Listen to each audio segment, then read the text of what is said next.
and trap flying insects. Just plug it in. Throwback Thursday.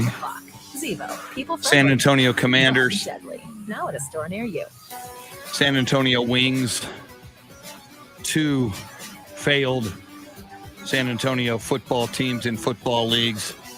Commanders in the Alliance of American Football. Wings in the World Football League. Telling Jeremy I sold programs at Wings games with Steve Duraco, who is often in here. So there's that. We're about ready to go.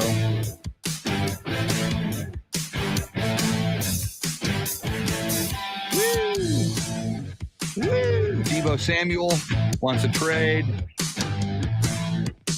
We had some interesting texts last night with some Cowboy trade hypotheticals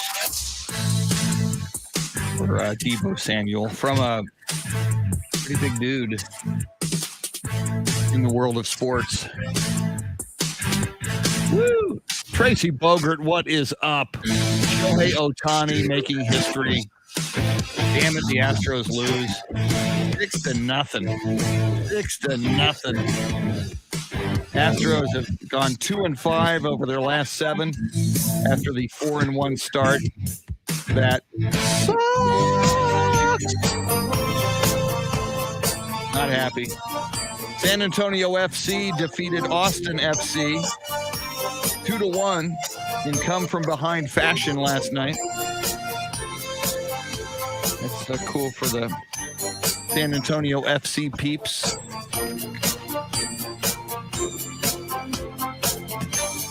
Woo!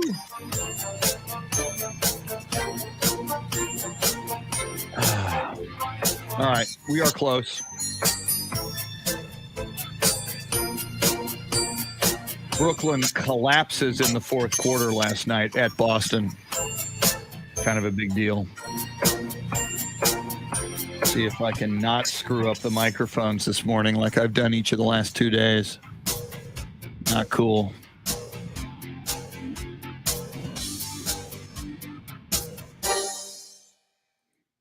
Woo! Here we come. Sam Tobias, what is up? Wow, Tracy, that's pretty cool, man.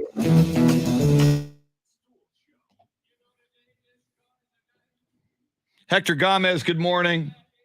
What is up, Hector? Here we go.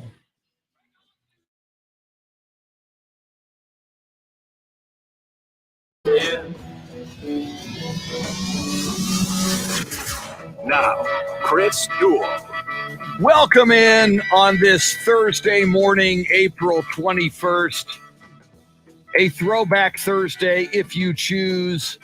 It's the Chris Duel Show with Shannon, Salty, Sweeney, Jeremy Kolok, the hardest working man in radio, making the show go. He is your Soundscape Stylist on a morning after the Astros lose again. This time, 2 in a row now they've lost at home at Minute Maid Park to the LA Angels. And as Tracy Bogert, one of our regular viewers on the live video feed, points out in that game last night, Shohei Ohtani of the Angels became the first pitcher in Major League history to have 2 at-bats in the top of the first inning before ever taking the mound. It got ugly early for the Astros. Since their 4-1 start, the Astros have gone 2-5. They are now 6-6. That's not pretty. Meanwhile, at Toyota Field last night in San Antonio FC defeated Austin FC 2-1. San Antonio FC's first ever win over an MLS team. They've tried a couple of times before against Houston and Dallas. It was a victory in the third round of the Lamar Hunt U.S. Open Cup. Our good buddy Jason Garcia, who was on the show yesterday, I'm sure he's happy. We'll talk about that with him. We'll talk NBA action as the Brooklyn Nets and Kevin Durant absolutely collapse in the fourth quarter last night. Kevin Durant 0 for 10 from the field in the second half. Boston comes back from 17 down in that game to take a 2-0 lead in that series. They beat the Brooklyn Nets 114-107. Deebo Samuel apparently wants out of San Francisco. Shannon, Salty, Sweeney, so much going on in the world of sports. I don't know where to begin, but I'll begin by asking you, how are you on this Thursday morning? Doing all right, Chris. I'm getting excited for the weekend. Excited to talk to James today because it is my official outing to College Station. Preparing both mind, sound, and body, specifically of the throat region, to try myself a James Allen taco and anything else suggested for Fuegos. Getting excited. We leave tomorrow, so just over 24 hours out from that excursion. How many times, now you're a hardcore Texas Longhorn alum, how many times have you been on campus at College Station at Texas A&M? I've been to College Station twice, on campus one of those times when we went to watch now Buffalo Bills center when he was playing for the Missouri Tigers.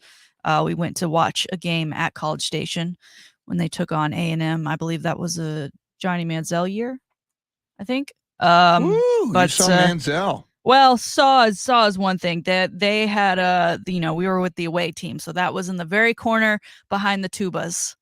Hard to see. Hard to see. You got the Dr. Jerry bus seats that Red Auerbach gave him at the Boston Garden. Exactly. Yeah. And then the other time, I don't even know if we went on campus, but it was a high school basketball tournament. So it's been since then. I remember. Yeah, I remember, USC, their bitter rival is UCLA. If you're a USC Trojan, you can't stand UCLA. If you're a UCLA Bruin, you can't stand USC. My first time ever, I had just gotten onto the campus at USC, and at the Coliseum, they played UCLA. And I had a field pass to shoot video. Marcus Allen was the running back for USC that day. And at the Coliseum at the time, it was before UCLA went to the Rose Bowl. So they shared the Coliseum, and at games at the Coliseum, it was like half the fans were UCLA, half were USC. And I, wearing USC gear, I had a USC t-shirt and a video camera. I walked over and I was okay with UCLA at that time because I had just transferred. I walk over, people like throwing F-bombs at me, throwing food at me, hurling cans at me. Blank you Trojan. I'm like, wow, these people hate my guts. So the reason I asked you about, have you been on campus at Texas A&M, being a bitter rival, at least back when they played football, and there was more of a rivalry, I think, back when they would play football every year. That'll start up again in the SEC. The few times I would go on campus at UCLA, which in LA, they're just 11 miles apart, UCLA in Westwood, USC kind of in South Central LA, not the best neighborhood, 100 years after USC was built. It's just odd to be on the campus of, at least a sports rival that you've trash talked for years. And you kind of feel like you're in a foreign land. It's almost like, at the height of the Cold War, if you were an American walking through Moscow, it's just a weird feeling. It would almost be like Jeremy Kolok in Norman, Oklahoma, walking on the campus of OU because he's an Oklahoma State guy. You ever been on campus at Norman, Jeremy Kolok? Yes, but only for sporting event. That's the only reason to ever find yourself in Norman, Oklahoma, in my opinion. Isn't it weird though to be like on the turf, on the field, in the territory, on the campus of your bitter rival? Yeah, it's horrifying. And it's just a terrible place, to be honest. But yeah, we compete against them, so I'll go, for various athletic reasons, and that's it. That's where I draw the line right there. Other than that, I just don't see any reason to find yourself in Norman, Oklahoma. The day's already looking up. It's 6:17, and OU still sucks, and we're already slamming Oklahoma this morning. That's garbage. Exactly. And Andy Everett of an OU alum will be on the show later today at 8:35. And Shannon, you mentioned James Allen. We'll certainly talk College Station. We'll talk Fuegos. James Allen veggie taco of his named after him. You will sample it at the original Fuegos in College Station. But one of the things we'll certainly talk to him about, Deebo Samuel, and I'm guessing since the Miami Dolphins reset the market for wide receivers with Tyreek Hill, I'm guessing that wide receivers like Deebo Samuel, who consider themselves, and in Deebo Samuel's case, I agree with him, consider himself a dynamic, game-changing wide receiver. And of course, the 49ers used him as even more than a wide receiver, having him run ends arounds and carry the ball as a pseudo hybrid running back sometimes. I think Deebo Samuel has a point, but I wonder, Shannon, if it's just negotiating posturing. We saw Kyler Murray scrub his social media of anything Arizona Cardinals because he wants more money. There was a tweet that Deebo Samuel put out that he has since erased. And in his tweet, he wrote, 3 people know the truth: myself, my agent, and the 49ers. That sounds a little bit foreboding to me. Like maybe there's even something uglier maybe going on behind the scenes. What do you think? Yeah, there's plenty that's probably going on that we're not cued into. I'm looking now at, you just search his name on Twitter and there's one person that put up a graphic and it's like every team in the NFL that should go after Deebo Samuel, and it's just every team. But not every team has the cash that he is apparently looking for. And hearing, you talk about how his versatility and what he's able to do in the game. And that's a lot of wear and tear on a guy's body. And I think he's 26. And so I think maybe right or wrong, he's asking for a giant contract because if he keeps getting used like that, he might not make it to a second contract with the hits and the wear and tear on his body. I saw someone already this morning wanting us to talk Deebo Samuel to the Cowboys. I don't know that they could afford him. You look at what happened with Amari Cooper and letting him go, and you could argue, obviously Deebo Samuel maybe a little bit, probably better than Amari. He's obviously more versatile. Amari struggled at times and so wasn't, the complete player that we wanted him to be. But I just don't think that, unless Jerry does something completely drastic, that they could really afford him. He'd be great to have. He certainly would be great to have. I'd almost imagine that in order for the Cowboys to get him, they'd also have to find a way to release Zeke and get out of that contract deal to afford a Deebo and then utilize him in both that running back and wideout position. Funny you should say that. I got a text last night, and I didn't ask him if I could say his name on the radio. He's kind of a big deal, maybe of all TV, radio, and print sports people in San Antonio. I rank him as number 1. He's a big deal. We've had him on the show. And again, it's not that big a deal that he texted, but I just thought these texts came out of nowhere from him. So he was thinking this too. He said, would you trade Zeke and the number 24 overall pick for Deebo Samuel? I say yes. And I wrote him back. I said, in a heartbeat. We overpaid Zeke. Zeke is declining every year. I would absolutely do it. Then he wrote, okay, a better hypothetical. Would you give up either CD Lamb or Micah Parsons plus a pick for Deebo Samuel? And what I wrote him back was, I said, Micah Parsons, in my opinion, is a future Hall of Famer. CD Lamb, I feel the jury is still out on him. But Shannon and Jeremy, as I compare CD Lamb to Deebo Samuel, I know that Deebo Samuel is a game-changing wide receiver who is transcendent and maybe one of the closer wide receivers to Tyreek Hill. CD Lamb in big games has had some big drops. Yeah. And while he is lightning in a bottle when he's on, I would do that.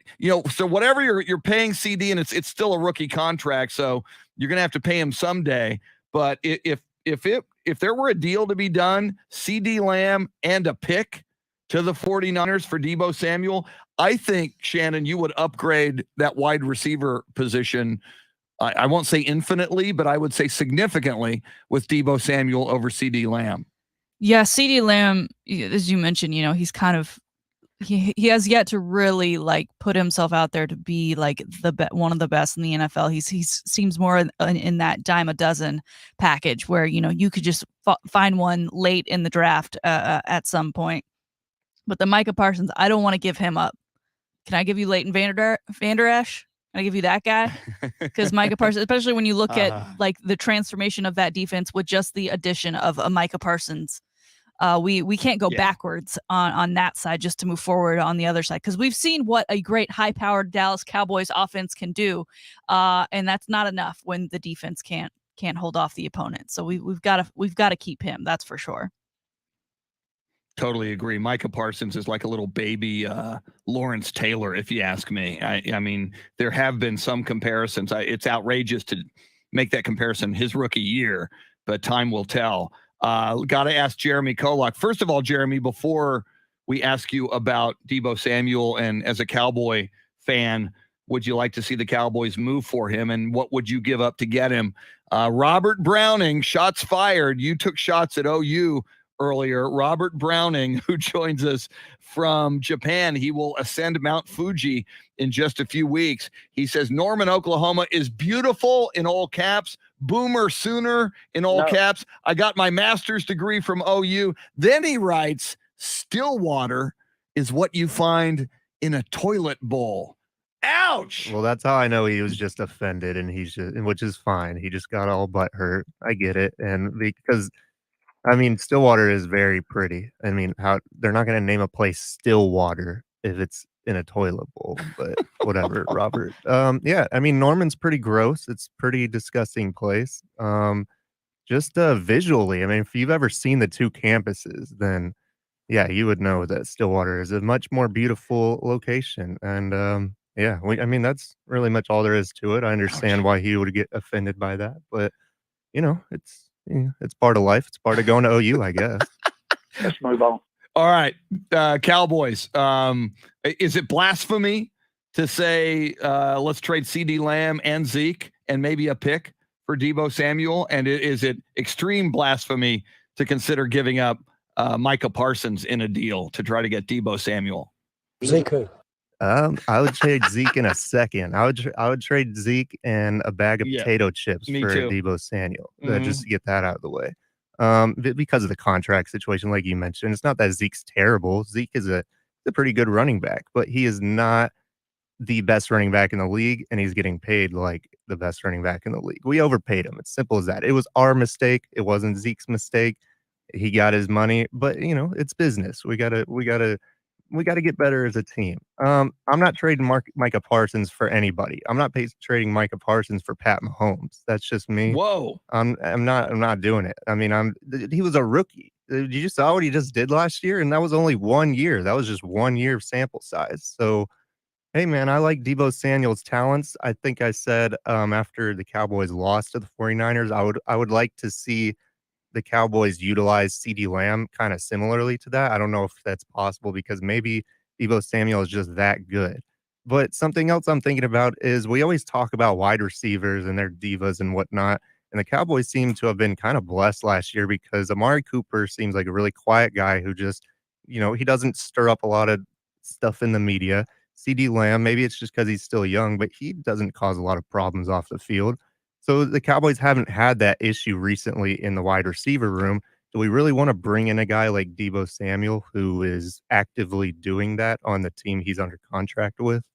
Great question. And you got to wonder if CeeDee Lamb has a better year this year, again, with Tyreek Hill having reset the market for wide receivers. When it's contract time for CeeDee Lamb, are we going to see maybe behavior like this from CeeDee Lamb? Time will tell. We got a lot to talk about all morning long. We will get into the NBA playoffs. The Brooklyn Nets collapse in the fourth quarter last night at Boston. And Devin Booker, his hamstring issue, he will likely be out the next 2 games of that series against the New Orleans Pelicans. Remember, New Orleans tied it 1-1, stole home court advantage. It goes back to New Orleans for the next 2 games, and Phoenix will reportedly now be without Devin Booker. Is this an opportunity for the New Orleans Pelicans, who were fighting for their playoff lives against the Spurs just 8 nights ago in that play-in game? Here they've got an opportunity maybe to knock off the team with the best record in the NBA and the number 1 overall seed, the Phoenix Suns. We'll get into that. A huge retirement in men's college basketball. So much to cover all morning long. We're all over it. NBA playoffs, NFL draft, Major League Baseball. Shannon's Salty Shakedown in the 7 o'clock hour, along with sports history and sports birthdays. James Allen of the Pro Football Hall of Fame just after 8 o'clock. Oklahoma Sooner Andy Everett. We might have to see what he says about beautiful downtown Norman, Oklahoma at 8:35. The high five play of the day is next. Thanks for hanging out with us. We're going to have a lot of fun all morning long. She's Shannon, Salty Sweeney. Jeremy Kolok makes the whole show go. We're with you till 9 on the Chris Duel Show.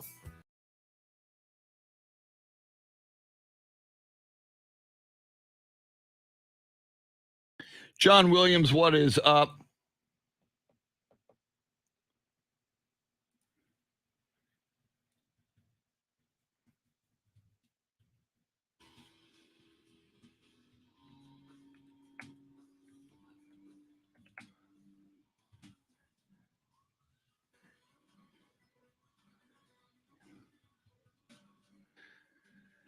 All right, let's see. Robert Browning.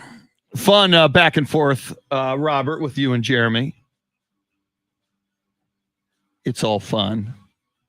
Tracy Bogert, Sam Tobias, Hector Gomez, Anthony Del Toro, Luisa Alanis, Wes Perkins, San Antonio FC. Yeah, Luisa mentioning that as well. Big one last night. So is Sam. Jesse Bratton, good morning. Carl Fisher, good morning. John Williams, good morning.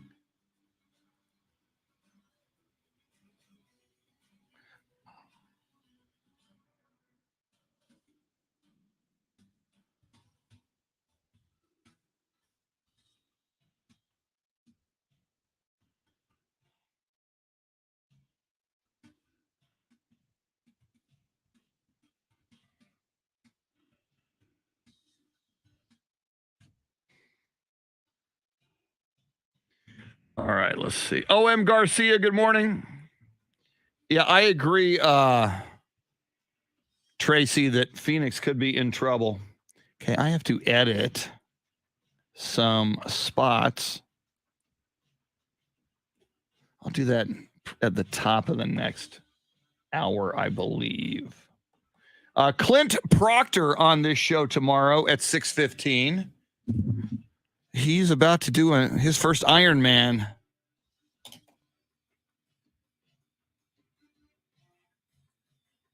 Lucinda Sullivan, good morning. Speaking of coffee, I think I'll grab me some. Wow, Jeremy Kolok, man. Shots fired. Axel J. Miller, you're in here early, man. You're usually not in here this early. Good to see you. Yes, today is the day Prince died. Yeah.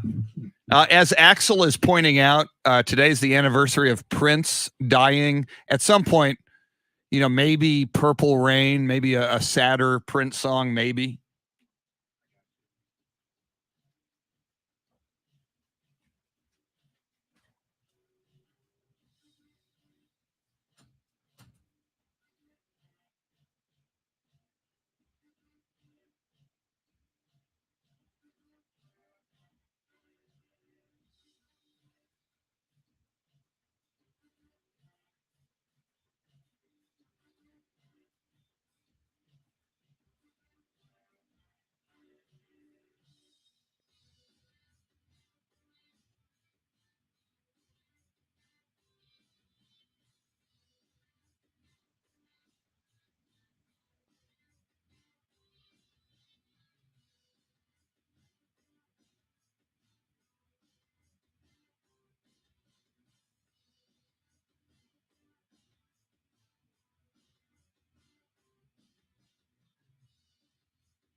Woo! Woo!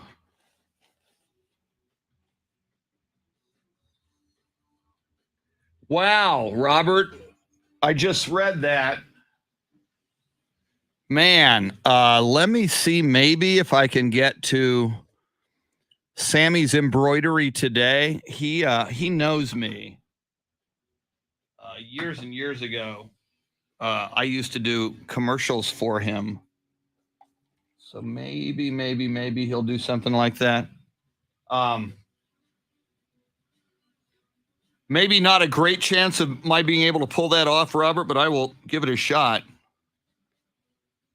Got to get something by, I guess, Tuesday if she's leaving Wednesday. Sometimes they can turn things around quickly. So we'll see. Let's see here.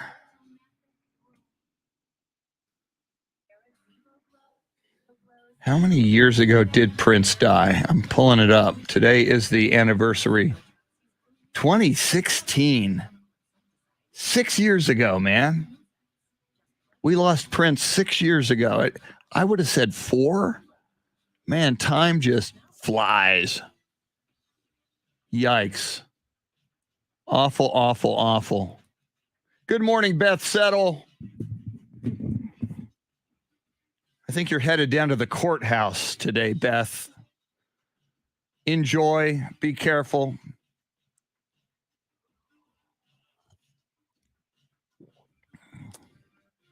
I think it should be a sad song.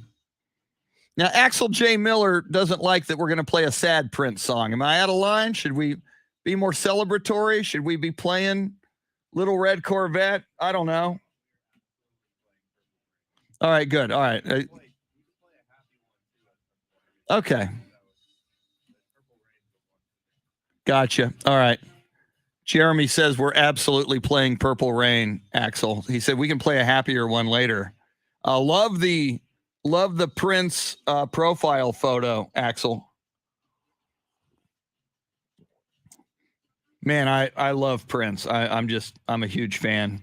On Tom Petty radio, they play that, and two of them are gone, Tom Petty and Prince, that Rock and Roll Hall of Fame, where it was a tribute to George Harrison, where they play While My Guitar Gently Weeps.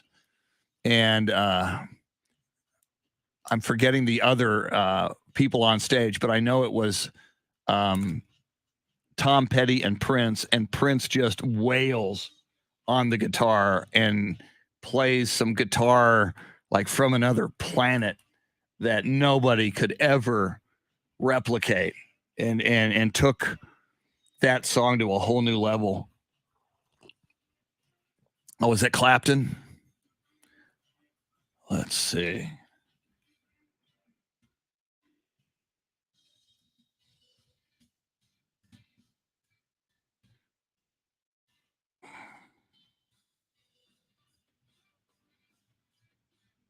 Stevie Winwood, Jeff Lynne were on that stage. Donnie Harrison, son of George Harrison. My God, what a moment that was.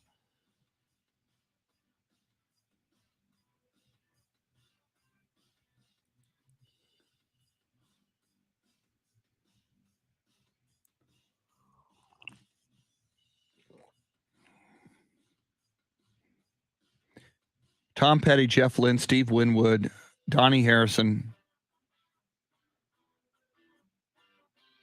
Eric Clapton on lead guitar. Yeah. And then Prince, man. And that wasn't even his song. I mean, all the stuff that Prince did was spectacular. Thank you, Steve Duraco. In fact, Steve Duraco got me this shirt, Throwback Thursday, San Antonio Wings. Steve Duraco and I sold programs at Alamo Stadium during Wings home games. Interestingly, the Wings were undefeated at home and winless on the road. At Alamo Stadium, they could not be beat. Johnny Walton, number 10 at quarterback. Billy Sadler, number 36 at running back. We saw Dwayne Thomas play for the Hawaiians. We saw Larry Zonka, Jim Kick, and Paul Warfield of the Memphis Southmen come to town and play the San Antonio Wings. So, yeah, it was cool. So, yeah, so I'm wearing two defunct San Antonio football teams, Commanders and the San Antonio Wings today. It's the Chris Duel Show with Shannon. 1-800-707-9760.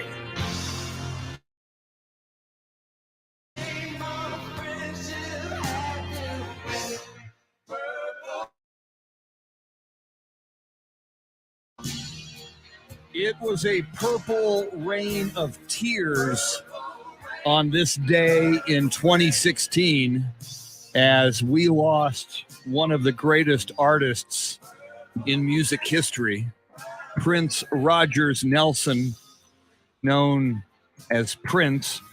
At one time, the artist formerly known as Prince, but that evolved again back to Prince.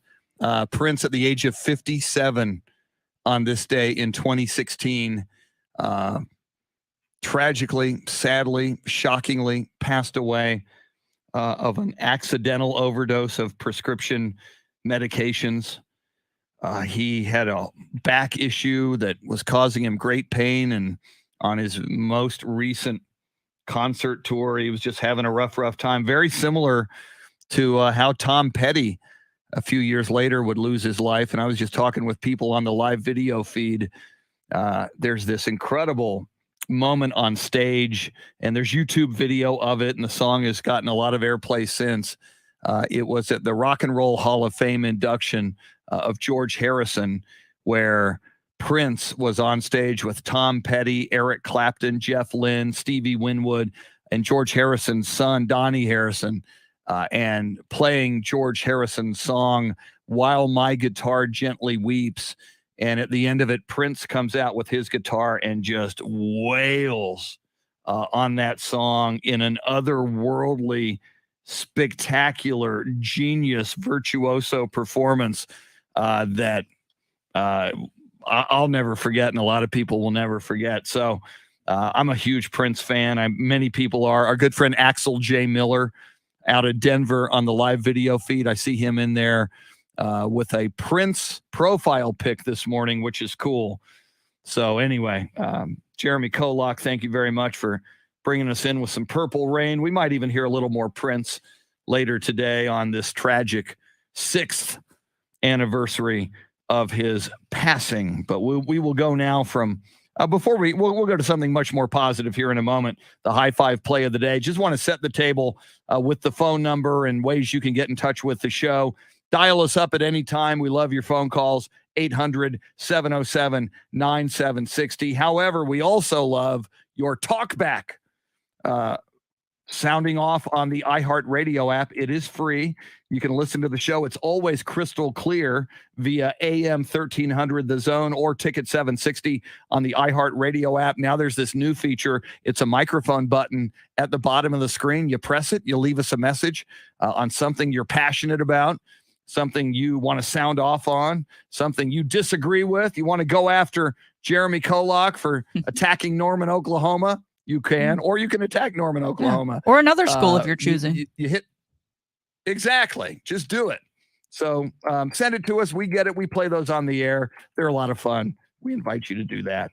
And the video feed via Facebook Live or, hang on. I just got my feed just went crazy. All right.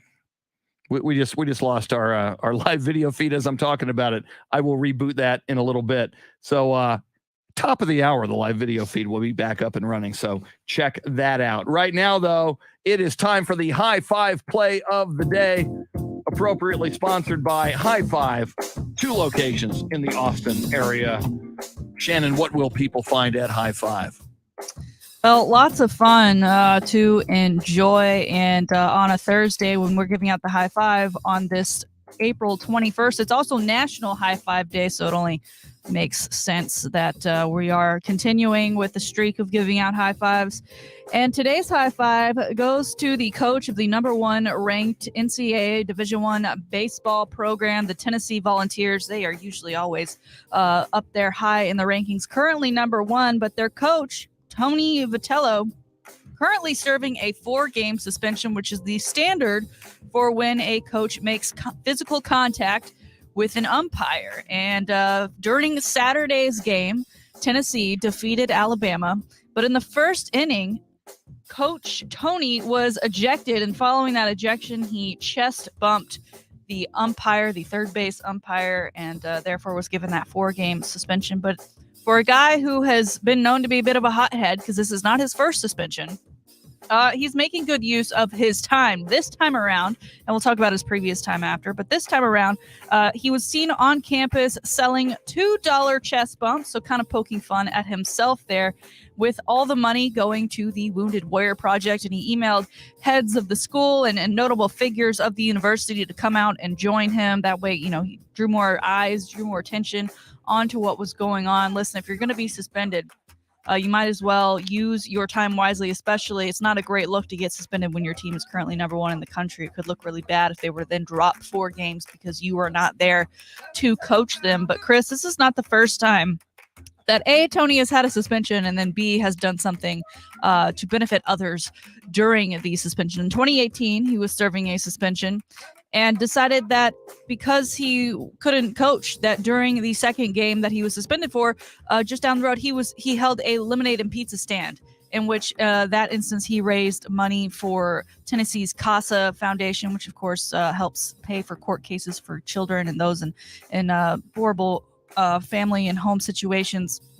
So for a guy who's a hothead, I mean, I love that he can kind of flip the script here and use, you know, his time away from the team, away from the organization for good this time around with chest bumps, of course, because he got suspended for a chest bump, to give back to the Wounded Warrior Project. So a high five to Tony and Tennessee.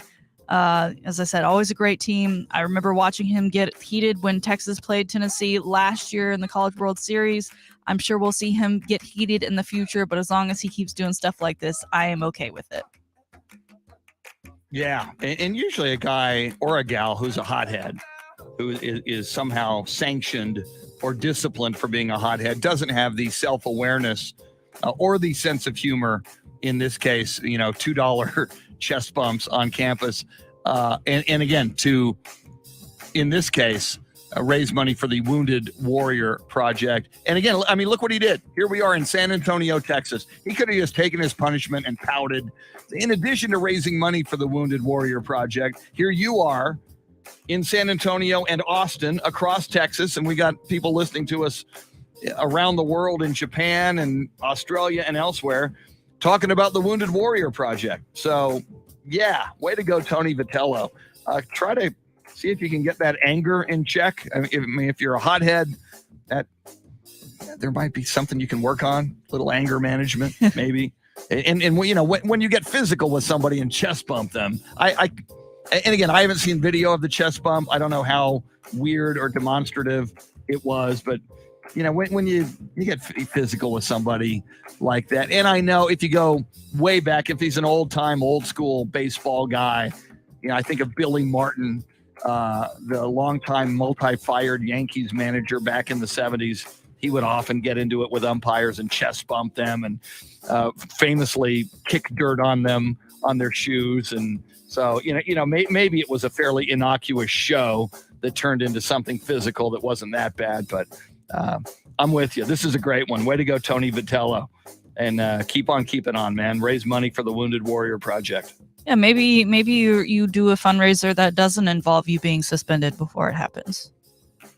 Just a thought. Yeah. In the future. Hey, there's an idea. Yeah, there's an idea, Yeah. Tony Vitello. Why not? Or maybe you start donating part of your salary for every game you're suspended. That may raise funds more quickly. Yeah, now you're getting into a territory that might make him think twice, but would be very, very cool. Speaking of college coaches, big story the last several hours. And I saw him coach one of his last games here in San Antonio at the Elite Eight in the NCAA tournament. Villanova's head coach, Jay Wright, who is 60 years old, is retiring. And I mean, you talk about successful head coaches in men's college basketball. Jay Wright is easily top 10, maybe top 5, even, including Coach K before his retirement, John Calipari. Jay Wright was just amazing. He was born Christmas Eve, 1961. So he's 60 years old. He has been to the Final Four 4 times. He's won a national championship. He will still be involved with the university and with the program. But I just, how old was Coach K? Like 75-ish? For Jay Wright to step down as head coach at the age of 60, Shannon, it just sounds odd. It makes me wonder, is there something going on that we don't know? Is there a health issue maybe that we don't know about? Or is there something else that we don't know about? It just, he was so successful. Players loved him. Basketball people loved him. He almost, a guy who almost like a John Wooden, you could tell he was in the college coaching game, not just to win, but to develop young men, young boys coming onto the campus to become responsible young men. I was a bit surprised by this.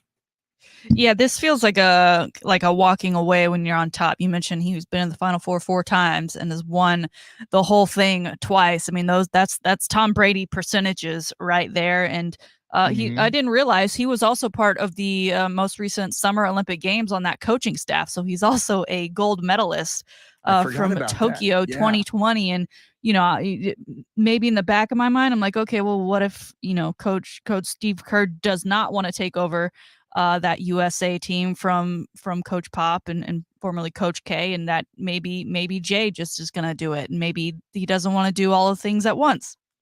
But I think the thing that's most shocking is we just lost, Roy Williams, Coach K retires, and now this is happening.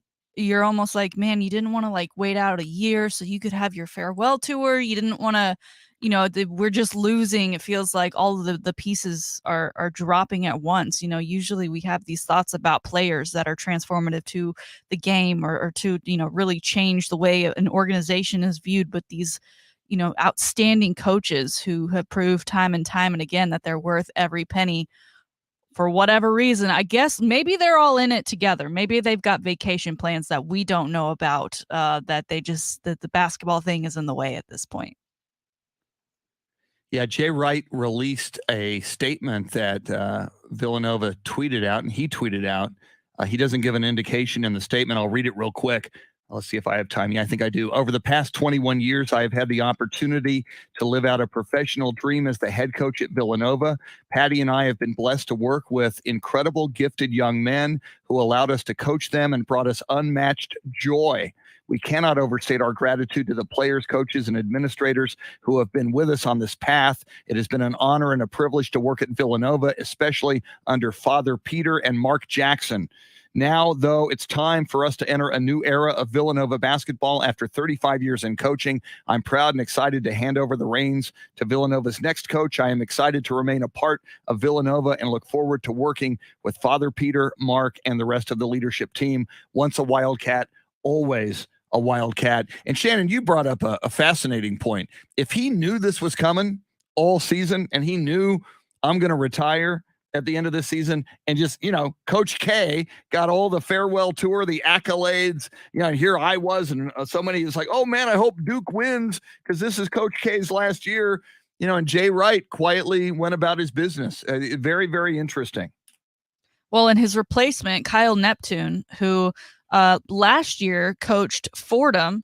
They went 16-16 overall, but before that, he was a Villanova assistant from 2013 to 2021, and just as recently as Easter Sunday, his header and profile on Twitter is still for Fordham men's basketball. So that kind of makes me think that all of this happened very quickly. My first thought when seeing that he was with Villanova for so long was, if you take out that year last year where he was head coach elsewhere, that maybe there was a bit of an ultimatum of they knew they wanted this guy to be the next head coach of Villanova, but it had to be now or else they would lose him. But seeing that he went elsewhere, that doesn't seem to be the case either. All very interesting and timing. I really hope that it's really just because Jay Wright felt that this was right. He wants to go on vacation. He wants to enjoy retirement, and that there's not something serious going on behind the scenes that we don't know about. Yeah, we'll keep an eye on that and see if we get any clarification in the coming days. Lots to talk about. We haven't even gotten into the NBA playoffs last night. A collapse by Brooklyn in the second half and specifically the fourth quarter. Boston goes up 2-0 in that series. Devin Booker of the Suns out the next two games in New Orleans. How's that going to affect the Suns? We'll get into all of that. NFL draft, and more. She's Shannon Salty Sweeney. Jeremy Kolok is your Soundscape Stylist, throwing shade on Norman, Oklahoma, here in the 6 o'clock hour, which is a beautiful thing. We're with you till 9 on the Chris Duel Show.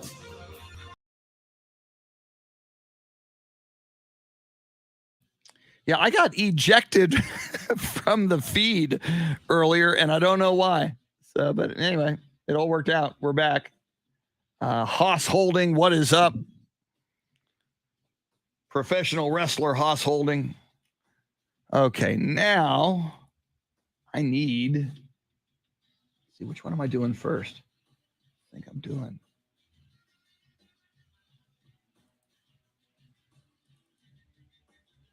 The third one's got a problem. Okay, so I got to worry about the third one. I'm editing some spots.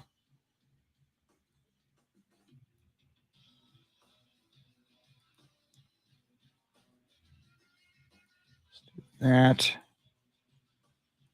Let's do.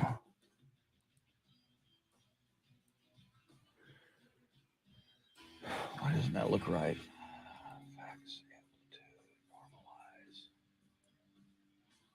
Yeah, that looks better.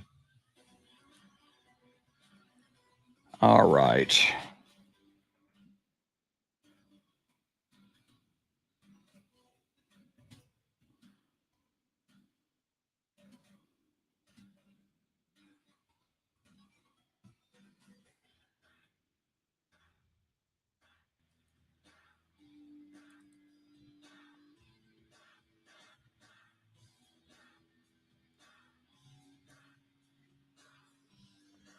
Yeah, we are going to have to talk a little bit about San Antonio FC, their big win last night in the Lamar Hunt U.S. Open tournament.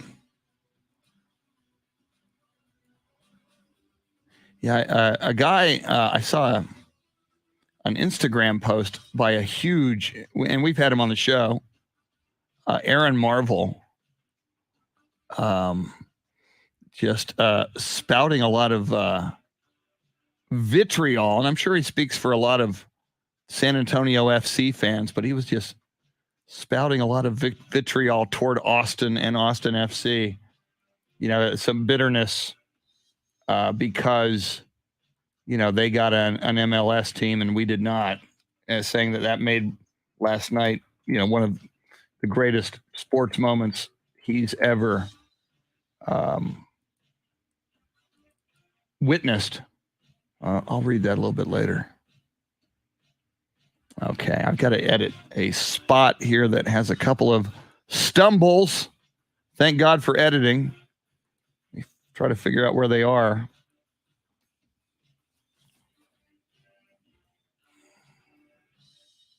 Everybody I know, and I've been telling you, this is serious beef for serious beef eaters. Locally raised right down the road in Stonewall, Texas, at the Windy Bar Ranch. They've got it down to a science. The best beef you'll ever have. They're doing it right. Extraordinarily tender and flavorful. Delivered right to your door. Angus. They got wonderful cuts and packages. There's one. They got wonderful cuts and packages. You can see it all on their web. Come on. Ah. They got wonderful cuts and packages.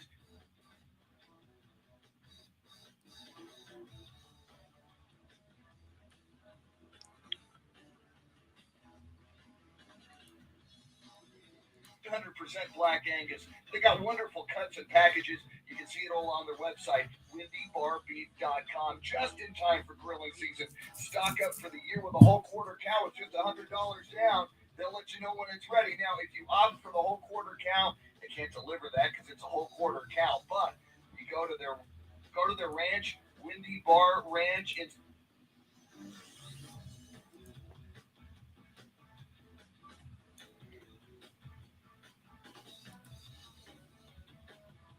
because it's a whole quarter cow. But you go to their ranch, Windy Bar Ranch. Didn't sound right. Because it's a whole quarter cow. But go to their ranch, Windy Bar Ranch.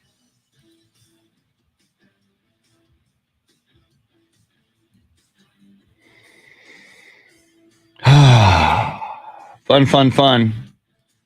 I'm having fun. Because it's a whole quarter cow. But go to their ranch, Windy Bar Ranch in Stonewall, Texas. It's a beautiful drive. You'll be glad you did. The best beef you'll ever taste. Windy Bar Beef. Go look at the website, windybarbeef.com, and go get you some. You'll be glad you did. Windy Bar Beef.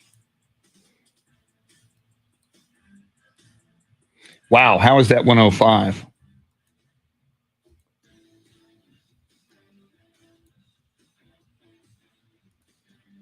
All right, that looks more reasonable.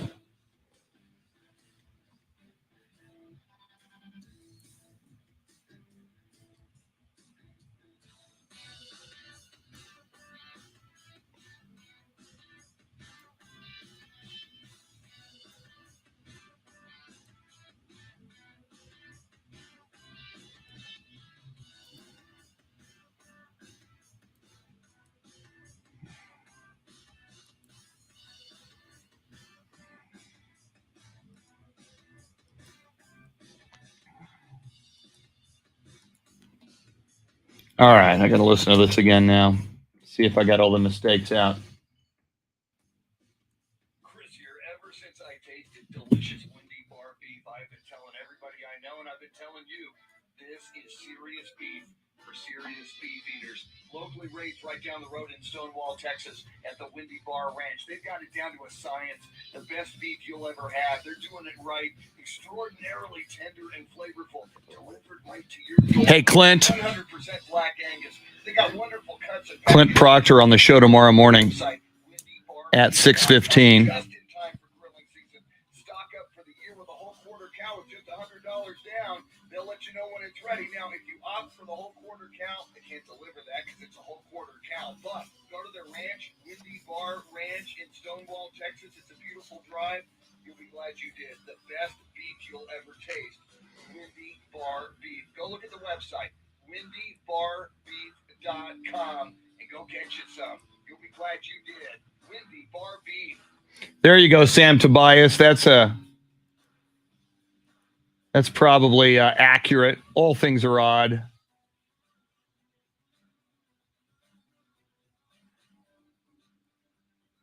Woo! Woo! Cut that there. All right, that looks long again. Why is that so long? That's better.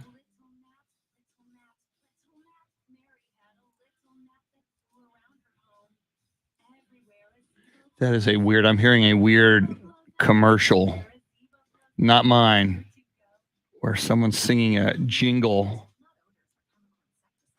to the tune of Mary's Got a Little Lamb. Mary Had a Little Lamb.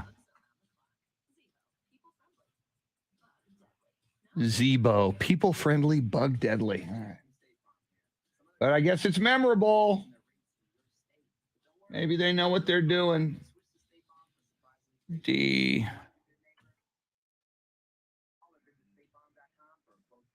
One more. Then I may pull up that Aaron Marvel social media post. He did it on Instagram.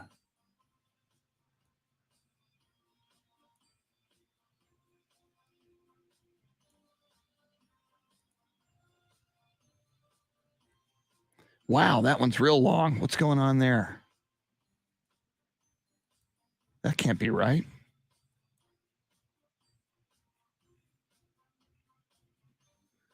All right.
Wow, Haas, very cool. I'm just glancing at what you wrote. I'm still multitasking, trying to edit this commercial, which I just did. Save as E. Gonna have to listen to that one. So Haas Holding tomorrow night. If anyone's looking for something to do tomorrow night, I defend my championship in the main event in Casterville against Ivan Warsaw, a big, mean, tough man. Stay blessed and have a great weekend. So James Allen says, good luck, champ. James Allen going to join us in 1 hour. I'm going to see if I can find that Aaron Marvel.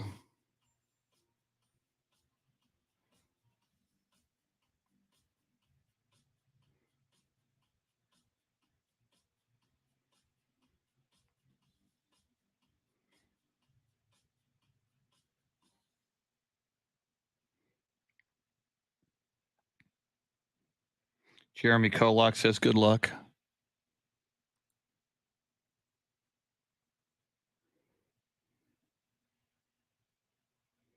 That's not it. Here we come.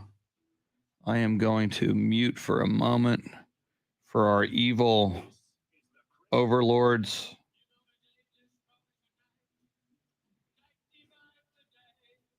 You know, you see something on Instagram, then I saw that when I woke up, then you go look for it, and then you can't find it. Here we come. Now, Chris Duel. Welcome in on a Throwback Thursday. So much going on in the world of sports. It's the Chris Duel Show with Shannon, Salty, Sweeney. We are moments away from her salty shakedown. Well, not moments. It's after 7:30. I got a little ahead of myself. A little bit later as well. Sports history, sports birthdays. Great guests today. In fact, I just saw him on our live video feed. James Allen on the board of the Pro Football Hall of Fame. We love talking all football and all sports with James Allen. As Shannon mentioned earlier in the show, she is going to make a pilgrimage into enemy territory this weekend. She will travel from Austin to College Station, but she will ingest and taste one of those fuegos. And it's weird. I looked at, and I may be saying it wrong. I noticed on the billboard, Shannon, it says fuego, singular. It doesn't say Fuegos. Maybe if I'm going to be hip and accurate, maybe it's just called Fuego. But anyway, it's a Mexican food chain that was really, really big in College Station, and they named a monster taco after James Allen, the James Allen Veggie Monster Taco. Shannon, are you now? Are you going to video that? Will we have video evidence to see your great first bite of the James Allen Monster Veggie Taco? A video has been discussed with my videographer. You have me questioning life right now because I just looked up Fuego College Station. I guess the official name of the establishment is Fuego Tortilla Grill. And so, but I guess okay. the locals and those that are hip say, we're going to go to Fuegos. Because that's how I've heard of it. Saying, yeah.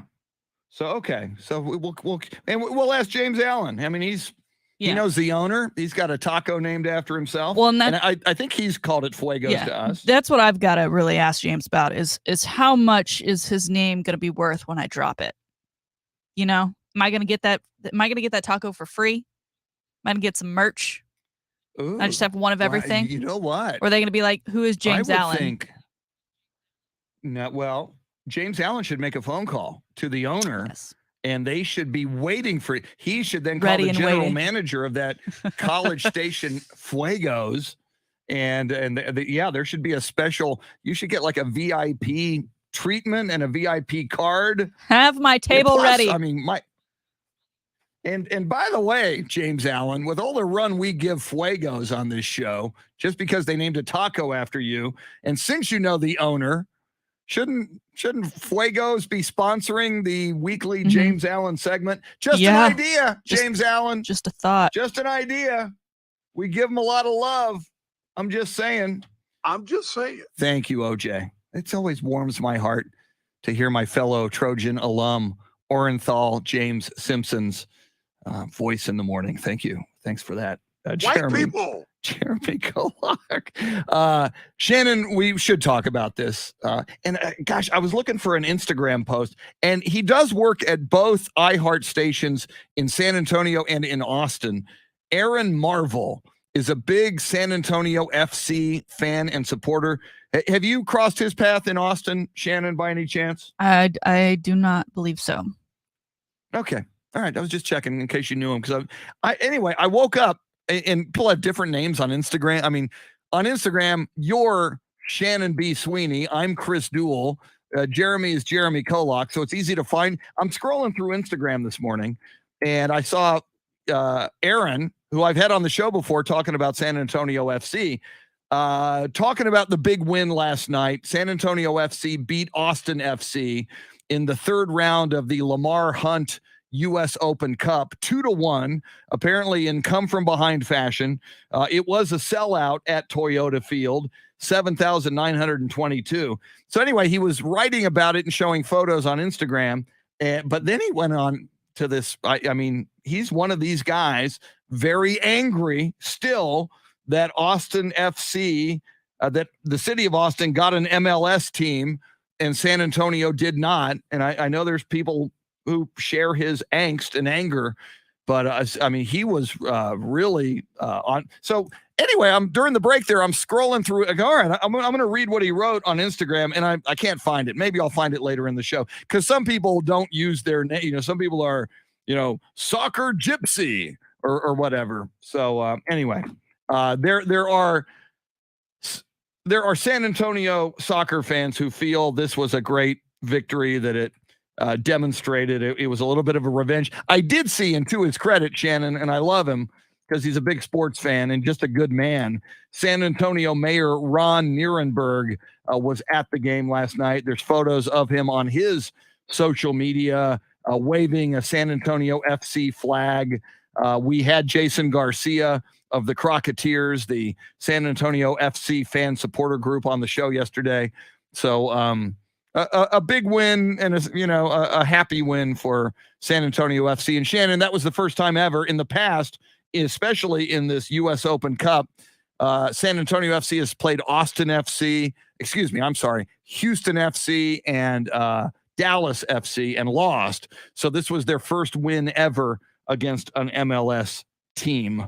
Are you at all bummed, Shannon, or is it just another exhibition game and it ain't no big thing, in the words of Lita Ford? I'm bummed in that obviously Austin FC is my squad, and I want them to do well no matter who they're playing. It was a great matchup. For those that didn't see the game-winning goal in overtime for SAFC, I mean, it was incredible. There was nothing Brad Stuber, the goalie for Austin FC, could do. It was just a great little set piece and an amazing finish.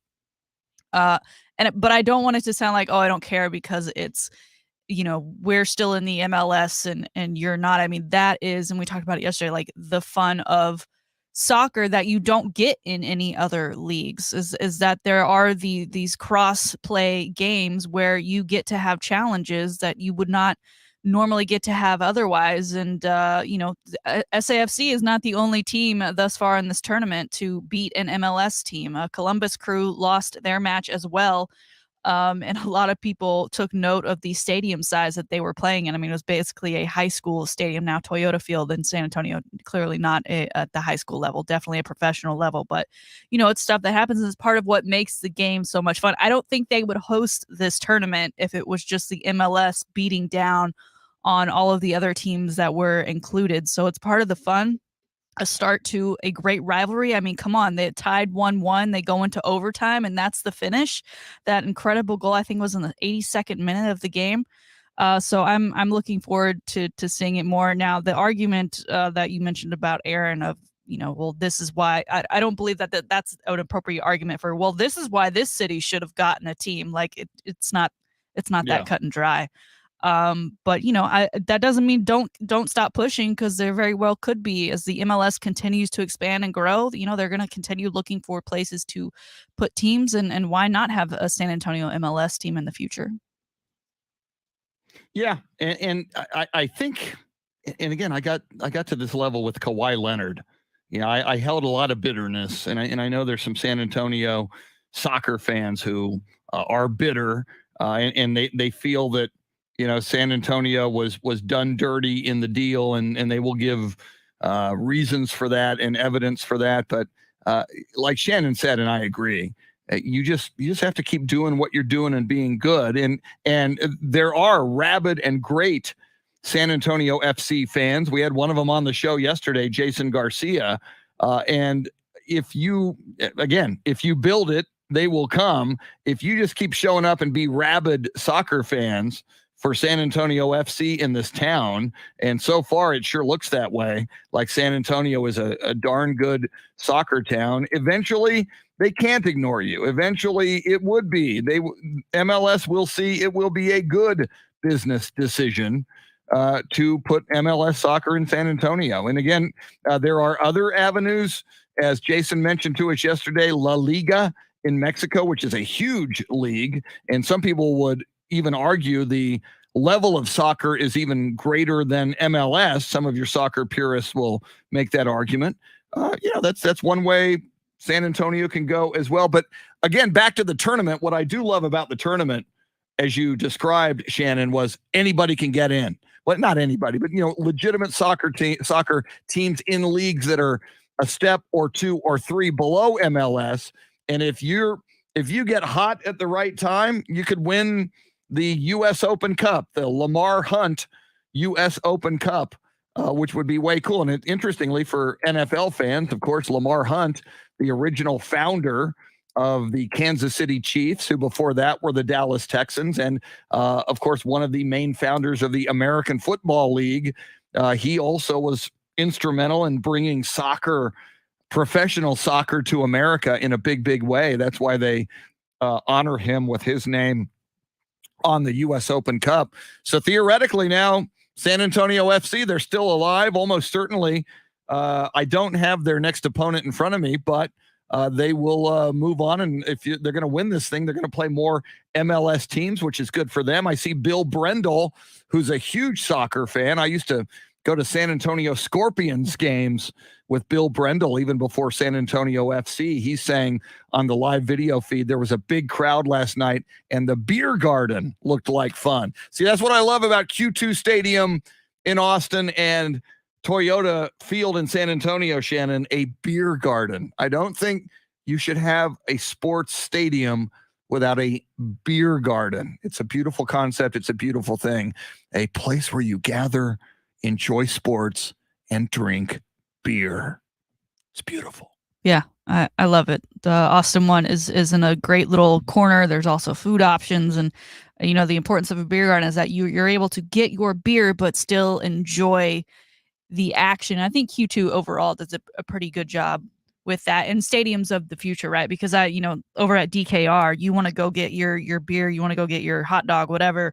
You've got to go in through the tunnel and go inside the stadium. So you're missing out. You're having to watch it on the TV. So these new stadiums that are introducing things like these beer gardens keep everyone involved. And it continues to be a social situation, whether you're sitting in your seat or cheering folks on from a different area of the arena. Got to ask Jeremy Kolok. Jeremy, is soccer on your radar? Are you a soccer? We know you're hardcore football, basketball, and even baseball. But what about soccer? Does that move the needle for you? Yeah, particular games. It's not like a top 3 sport for me, but I try to keep up with what I, need to keep up with. I catch a few Premier League games here and there, and then I'm a Team USA supporter when the time comes. Yeah. So I kept up with last. I actually edited I had to come in and edit some of the cuts for like the SAFC insiders and stuff this morning. So I was keeping an eye on it because I wanted to know if the audio pieces I would be working with this morning would be happy pieces or sad pieces. I just wanted a little. I think preview. Aaron Marvel, the guy I mentioned, I think he voices, and we've got those on the air in San Antonio on Ticket 760. Yes, I think he voices those SAFC insiders. And again, I saw that this morning. At like 3:30 in the morning. We'll need to get him on the show so that he can release some of that angst. And it'll be just interesting to hear his point of view. So was he happy? And did he go off into one of his diatribes like he did on Instagram? Yeah, he had a good little monologue. I think Good for him. Yeah, I think he knew how big the moment was for this team and for the soccer community in this city, and I feel like he filled it well. He kind of painted a nice picture this morning. I don't know when it airs on Ticket 760 particularly. Like throughout the day, I think. You'll hear it a few times. Yeah. And he did say, Shannon, and here's a hardcore soccer guy, one of the most hardcore soccer guys I've ever met, and a hardcore San Antonio soccer guy who is very bitter about Austin and the MLS. He did one of the things he said, and I wanted to read from Instagram. I can't find it now. He said this last night, because of all of these surrounding factors that he outlined, was one of the greatest sporting events he ever witnessed. So, I mean, for somebody as hardcore as he is, who feels, see, that's why we'll get him on here, maybe even tomorrow, or if he's listening, maybe even.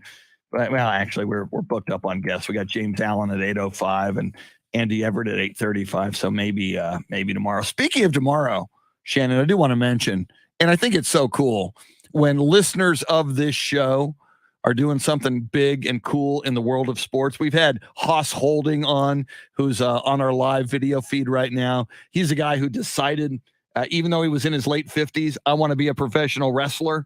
And even though he wasn't in shape, so he went into the gym for a couple of years, got in shape, and now he's not only a professional wrestler, he's won titles and belts since his debut, and we've had him on the show.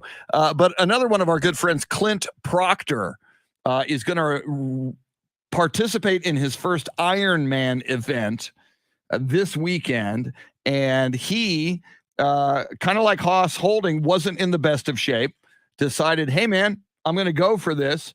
Went for it, worked out a lot in the last several months or years, lost weight, looks great now, looking at his social media, and now will participate in his first Ironman.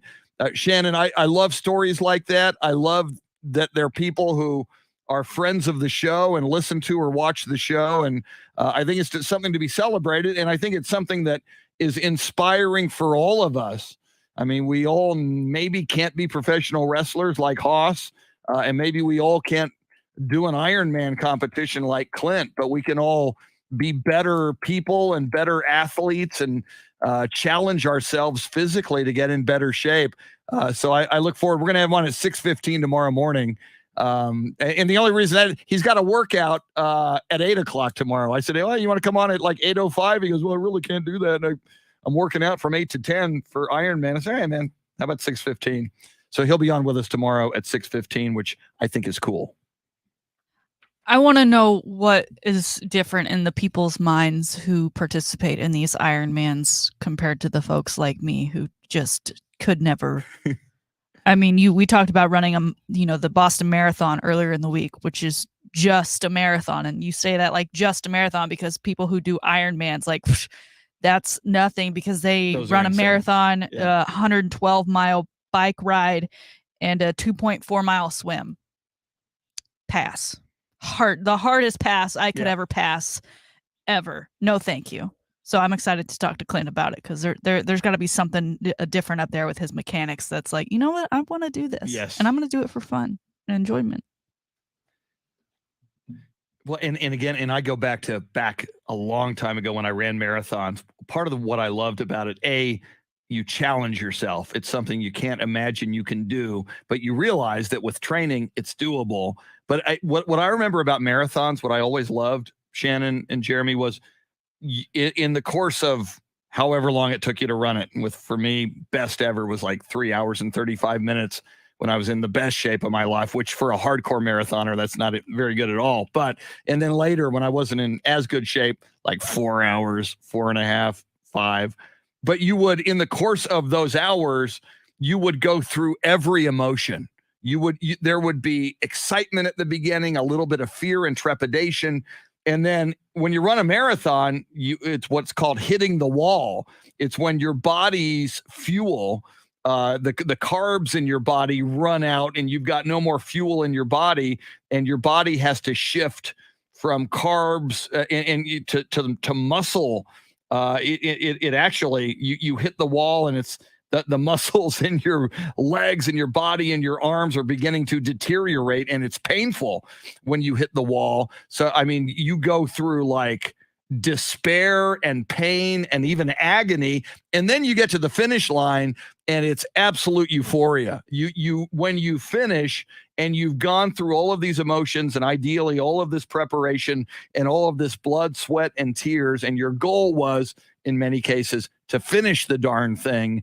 And then you finish, and there's like euphoria, there's emotion, there's tears. It's just, without doing drugs, and there's a lot of endorphins involved when you go run like that. Your body, your mind, and your soul go through such a full range of human emotions. That was one of my favorite things about it. It was like, I am about to go on a 4-hour physical, spiritual, emotional trek. And it almost always ended with euphoria, tears, and bliss, which so I think that's what kind of makes it addictive for people.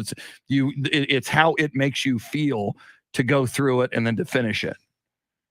I feel like I can get that out of a really good movie where I can sit the whole time. So I'll stick with that. All those emotions you just mentioned. Plus the movie on Netflix, plus you get a bag of Doritos, you got a margarita, an adult beverage, you're good. Why? And you didn't have to waste all that time and energy and hurt yourself and hit the wall and fall down on your face sometimes. All right, good point. Coming up, James Allen, just after 8 o'clock. So much we want to talk about with James Allen, including Deebo Samuel demanding that the 49ers trade him. Is it just a tactic, or is this the wave of the future with wide receivers? Hey, man, I'm pretty darn good like Tyreek Hill. He got the moon. I want to either be paid the moon or certainly high Earth orbit in my salary. Seems to be what's going on with Deebo Samuel. Will it someday go on with CD Lamb? We'll talk all things football and more, and we'll talk Fuegos in College Station and Monster Tacos with James Allen. Andy Everett, voice of UTSA Athletics and our golf guru, who we wagged a finger at on Tuesday for not wanting to watch Tom Brady, Aaron Rodgers, Patrick Mahomes, and Josh Allen play celebrity charity golf. We'll talk all things sports with Andy Everett. Coming up, Shannon Salty Shakedown, sports history, sports birthdays, and more. Don't go anywhere. We got lots more coming at you. You're listening to The Chris Duel Show. Julio Reyes, one of the greatest runners in San Antonio history. Good to see you, man. So you know all about run. And that's like the difference, Julio. You are and have been an elite runner. I was never an elite runner. But that's another one of the cool things about marathons and 10Ks or half marathons is you can be on the same course as elite runners. Obviously, they're at the front. They're going to be amazing. They're going to do great things, but you're running the same course. You can't do that in the NFL or in the NBA or in Major League Baseball. I mean, this soccer thing with these other teams in the Lamar Hunt U.S. Open is a little like that for soccer, but not for the common man or woman. So yeah, I'm a big fan. I think it's a cool thing. All right, I am gonna grab some coffee and ice. Let's see here.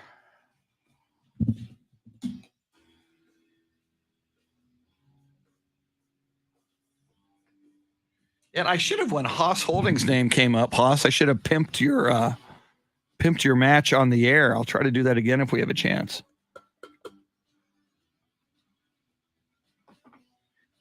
Axel J. Miller, talking beer garden. Denver has an amazing concert venue called the Mission Ballroom. They have a food truck and a beer garden. There you go. A little bit of everything, man. Those are two of the cooler, modern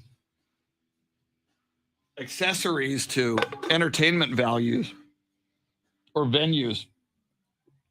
James Allen says, go, Haas, go. James, we're looking forward to having you on here in a few minutes. All right, I'm going to heat my coffee and grab some ice. Back in a sec.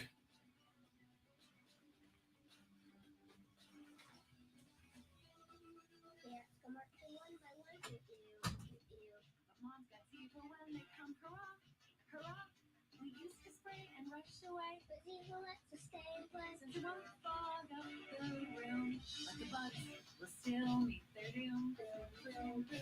Beat bugs with Deebo. It uses essential oils that attack bugs' biological systems. Plus, it's safe for use around people and pets when used as directed. Deebo, people friendly, bug deadly. Now at a store near you.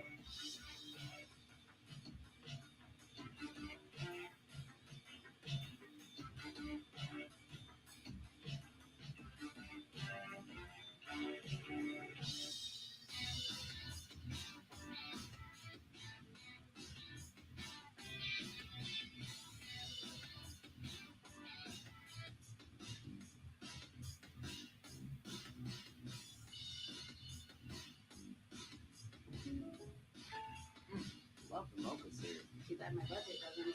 Sarah, don't give it up. State Farm has options to give you supplies and great rates. Thanks, Jake. That sounds on me. Like a good neighbor, State Farm is there. Call or go to statefarm.com for a quote today.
All right.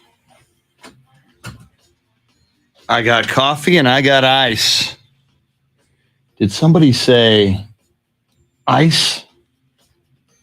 Coffee? Ice. Coffee? Ice. Woo! Woo! Woo! Oh! Oh, I need my sports history and sports birthdays. Oh, there's a Cowboy quarterback having a birthday today.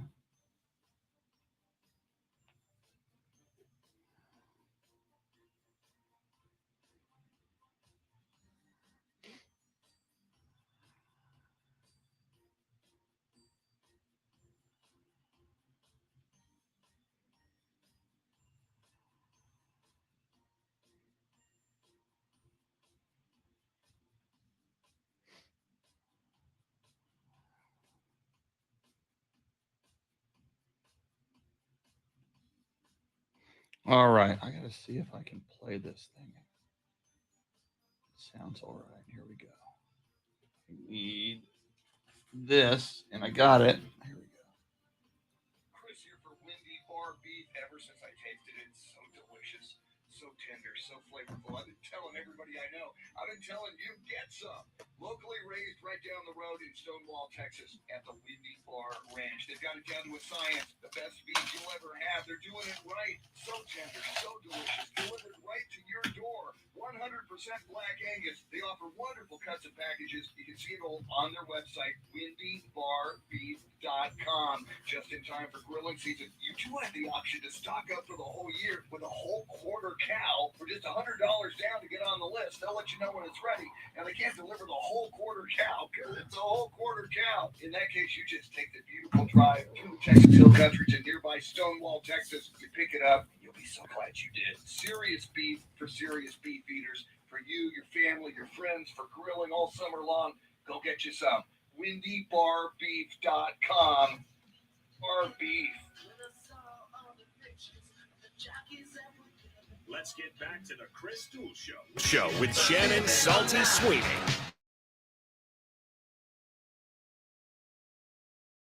Sweeney. It was Saturday night. I guess that makes it all.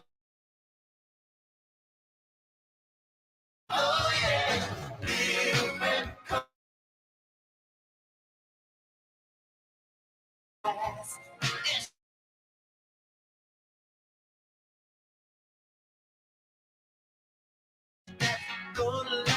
The greatness that was and forever will be Prince. Born Prince Rogers Nelson, passed away on this day in 2016. Of course, that's Little Red Corvette from the 1999 album, which was one of my favorite albums of my life. So many great tunes on the 1999 album. I think I brought it up maybe 2 or 3 weeks ago. It was circulating on social media. A television station in Minneapolis, some guy was going through the archives from 1970 and saw a little kid at an elementary school being interviewed during a teacher strike. And he thought, man, that guy looks like little Prince, who grew up in Minneapolis. They ran it down where he went to school. They had friends of his from the neighborhood look at it. They got multiple confirmations. It was Prince, like a reel of 16 millimeter film sitting at a news station for 50 plus years, had images and voice, an interview with young Prince. It's out there on YouTube. You can go find it. It's just a cool little piece of music history. Welcome in. It's the Chris Duel Show with Shannon Salty Sweeney, who is moments away from her salty shakedown. Want to remind you, you can always listen and sound off on the free iHeartRadio app. We always are crystal clear on the iHeartRadio app. Listen via AM 1300 The Zone or Ticket 760. And a new feature we love, talkback little microphone button on the bottom of your screen. You press that, you sound off, leave us a message. We get it instantly. You press send after you do the message.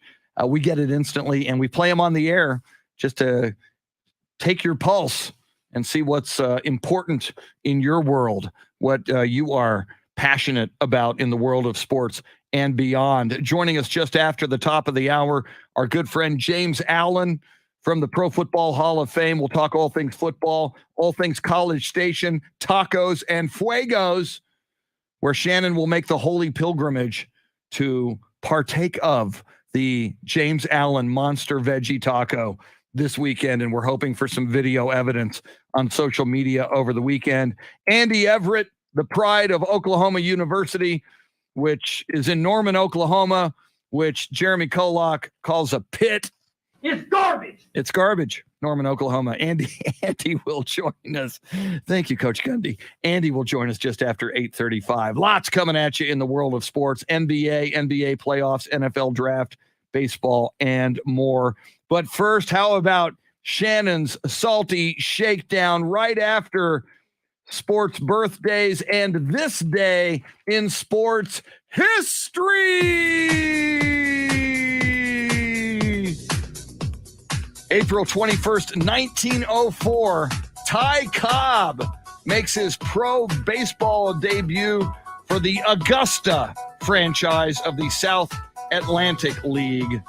Ty Cobb was known as a jerk. He's in the Baseball Hall of Fame. But again, it's not the Hall of Politeness. It's a Hall of Fame. You can be a jerk. I wish you wouldn't, but you can be a jerk and be in the Hall of Fame. Speaking of baseball, on this day in 1989, two men became the joint CEOs of the Texas Rangers. One was named Edward W. Rose. The other one was a guy by the name of George W. Bush. Little did we know that dude would go on to become president of the United States. On this day in 1991, with their first pick in the NFL draft, the Dallas Cowboys, Jerry Jones and Jimmy Johnson draft University of Miami defensive tackle Russell Maryland. He'd become a mainstay on that defensive line, win a couple of Super Bowls with Jimmy, and actually 3 if you add the Barry Switzer Super Bowl that should have belonged to Jimmy. On this day in 1996, the Chicago Bulls won a then record 72 regular season games in the NBA. They finished 72-8 in the regular season. The Golden State Warriors years later would say, hold our beer. That's your sports history. How about some sports birthdays? Born on this day in 1898, he's in the Pro Football Hall of Fame. James Allen has seen his bust in Canton. So have I, actually. Steve Owen was the head coach of the New York Giants, won the NFL championship in 1927, 34, and 38. He was born in Clio Springs, Oklahoma, which is so much nicer than Norman. He died in 1964. Born on this day in 1963, Major League Baseball third baseman Ken Caminiti played with the Astros, the Padres, and 3 other teams. He was the National League MVP in 1996. He was born in Hanford, California. He passed away in 2004. And finally, born on this day in 1980, he is now 42 years old today, Dallas Cowboys quarterback Tony Romo. Happy birthday, Tony Romo. At 42, he is still 3 years younger than Tom Brady. Tony, you could still be playing, but you found out what you're best at, which is being the best football color analyst ever, in my opinion. Happy birthday, Tony Romo. Those are your birthdays. That's your sports history. And now, ladies and gentlemen, boys and girls, friends, Romans, countrymen, farm animals, pole assassins, monkeys, and fuegos, taco consumers, here it is, your Throwback Thursday Salty Shakedown. Heading to our nation's capital, where the MLB team, the Nationals, call home. Yesterday, they celebrated Military Appreciation Day, as I think they so should. However, there was a bit of a mix-up that ultimately ended up in the Capitol being evacuated because they thought there was an airborne threat. Yes, the Nationals celebrated Military Appreciation Day with the Army's Golden Knights who were parachuting into the stadium. And obviously, you got to get them up high to parachute them. So you got to put them in an airplane. That airplane has to take off, and then it tends to circle around its target for a little bit until it is time to make the drop to time it with these celebrations happening down in the ballpark. The issue here, Chris, is that they did not get clearance. They did not let anyone know that they were taking off, and they certainly did not let anyone know or get the clearance to fly circles around the stadium that is so very close to the nation's capital. Therefore, Capitol security thought, we are under threat. There is a plane flying around who does not have permission to be here. We don't know what it's for. They keep circling. We've got to evacuate the building now. I think the Nationals may have learned a lesson yesterday, but kind of interesting that the Army and the Golden Knights, who were the ones parachuting out, that they didn't get clearance for this ahead of time. They didn't think ahead of time. Well, we are in the nation's capital. Maybe we should check all the boxes and double check that we have them checked prior to doing something like taking off in an airplane and circling around and around and around. And Shannon, part of this story, and I read this as well, and I knew this, ever since 9/11, there are surface-to-air missile batteries around the Capitol and around the White House.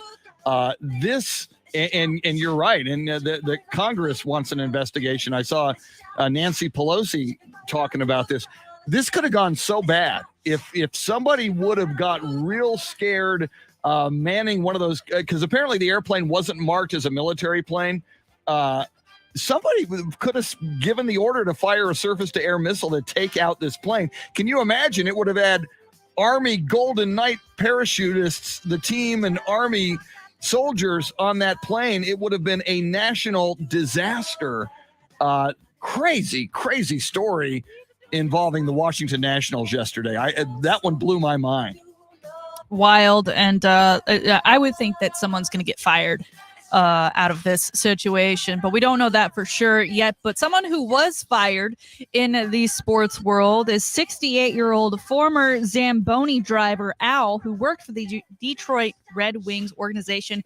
He began working there when he was 17 years old. He'd been with the organization for 51 years, and he was recently fired for peeing in a drain. This drain was used in the Zamboni closet for, the runoff of the ice. It does lead to a sewer, but the use of the drain was not for peeing. He is now filing suit against the Red Wings for wrongful termination. He apparently has a condition called prostatic hypertrophy, which makes it so that when you got to go, Chris, you got to go. Saying the closest bathroom was 60 to 70 feet away, apparently not close enough for him to have the time to go relieve himself. So he did it in a drain. A coworker walked by, and the rest is history. Listen, I get that there's a Disabilities Act, but I think at some point you're 68, you've been there 51 years. This isn't a condition you've always had. I think if you're gonna have to do something like that, maybe a place so public as an arena where you have constant foot traffic. Maybe you shouldn't be relieving yourself in storm drains. Maybe it was time to retire anyway. Maybe they should have given him the opportunity to retire rather than to let him go. But nonetheless, he has been let go. He is fired, and now he is filing suit because he believes that, it should have been fine for him to pee in that storm drain. He couldn't make it to the bathroom that was 60 feet away. Man, this raises so many questions. I mean, did he let anybody know in advance that he's got this condition? Probably not. 51 years as probably a really good employee. I feel bad for the guy, but I mean, you think of any business, think of our business, Shannon. If one of us in Austin, in your building, or in San Antonio in this building, if we had to go, you got to go when you got to go, and we didn't make it to the restroom, we didn't, in one of the studios or one of the sales cubicles, that would be frowned upon, and you would probably be terminated. And I think pretty much everybody listening in your place of business, if you don't pee where you're designated to pee, you're probably asking for termination. So this guy should have seen this coming. Yeah, I think the Red Wings kind of have it on their side, and that, it wasn't like it was an accident where he was actively trying to get to the bathroom and then, because accidents do happen, unfortunately, but they do. Oh, yeah, that's okay. He deliberately was like, let me hit up this storm drain. And who knows how many times he had used it before. He just happened to get caught. But definitely one of the more interesting stories from the sports world today. Now, moving into sports/entertainment, sir, we've got a movie in the works starring Ben Affleck as Phil Knight, which is interesting because we just saw Phil Knight in Winning Time, and that actor looks nothing like Ben Affleck. And then one Matt Damon and BFF of Ben Affleck will be playing marketing exec for Nike, by the name of Sonny Vaccaro, the man who ultimately signed Michael Jordan to the company, which boosted them from the third biggest shoe company at the time to become the Goliath that they are today. So the movie starring those two guys, it's about Nike and their rise and their ultimate signing of Michael Jordan. Now, Michael Jordan has not yet been cast, sir. Who immediately jumps to mind to play Michael Jordan in his prime, being chased down by Phil Knight and Nike executives? Hopefully not Will Smith, who played Muhammad Ali. He's too old. He's too old. And again, what strikes me, somebody's going to have to play Magic Johnson, because that's a big part of this story. As we know, Magic passed on Nike when he could have gotten insane stock options now valued in the billions. Man, who would play Michael Jordan? Gosh, nobody's, Denzel Washington's too old now. You need somebody in their prime. I don't have anybody. Jeremy, you got anybody to cast as Michael Jordan in this Nike movie? Nah, not at the top of my head. I mean, we could do Jordan. The man did Space Jam. That's true. I don't know. Shannon, who you got? I feel like you're going to have to go a little bit the Winning Time route and go with an unknown, because Jordan and his face in general is, exactly what he looks like. And these other actors, I think of Michael B. Jordan because he has such a great face and he's fun to look at and he's an incredible actor, but he's also pretty short. He could not pull off, you don't want to do that camera angle they've been using on Winning Time for a guy who's actually 6'3", who's playing a guy who's 6'9". I think you're not going to be able to get away with that. So I wouldn't be surprised if they do like a nationwide casting search and go with an unknown and kind of bolster them into the limelight should things go well for them. This has kind of Oscar bait, I think, written all over it. There it is, today's Salty Shakedown. Great Salty Shakedown. Ed Shannon on the video feed is saying LeBron isn't doing anything and he's already in LA. How crazy was that? LeBron plays the part of Michael Jordan, the guy he is always compared to. That's kind of funny and ironic, don't you think? I would do this, though, Shannon. Whoever is in charge of casting for Winning Time, Rise of the Lakers Dynasty, the more I watch that series now, and like you and Jeremy, I will watch every episode as soon as I can when new episodes drop. 3 more about to drop to wrap up this series. I look at the Kareem Abdul-Jabbar character now, and I look at the Magic Johnson character now, and I see Kareem and I see Magic. Oh, by the way, Kareem yesterday in the aftermath of Jerry West demanding an apology and a retraction from the creators and producers of Winning Time, Kareem says, it's wildly inaccurate and it's boring. The real Kareem says Winning Time is boring. Kareem, I don't know what you're watching, dude, but even if it's inaccurate, I think that series is anything but boring. I can understand Magic and Jerry West not liking their portrayal, but I think they portray Kareem pretty well.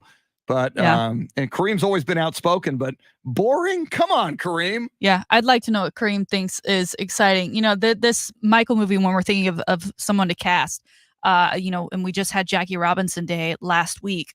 That movie 42, which starred Chadwick Boseman as Jackie Robinson, and I think that was his first major role. I think he'd mostly done TV, and ultimately, he became Black Panther and did all of these other incredible movies as well. I mean, that movie really bolstered him into the limelight. That that's where I'm envisioning this movie and this casting of Michael Jordan going.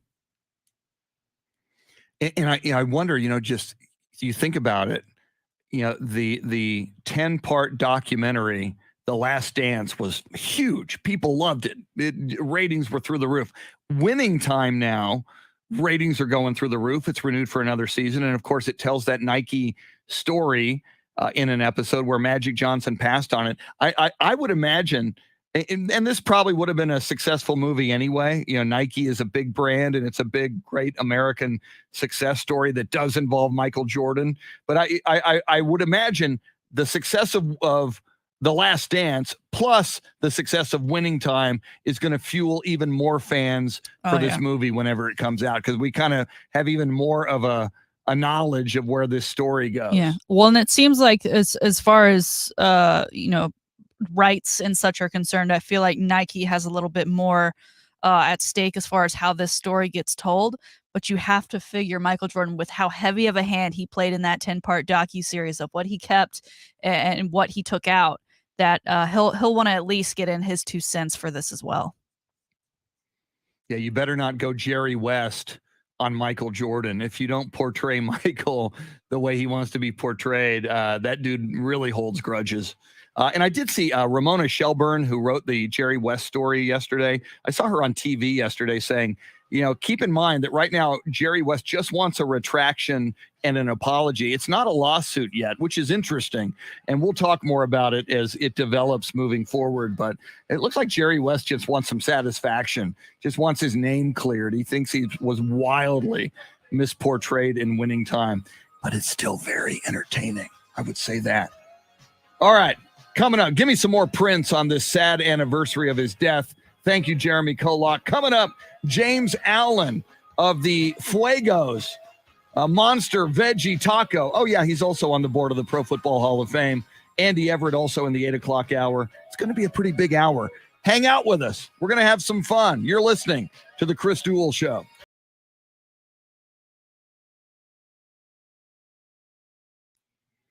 Ed Shannon, that was a very funny comment you made. LeBron isn't doing anything, and he's already in L.A.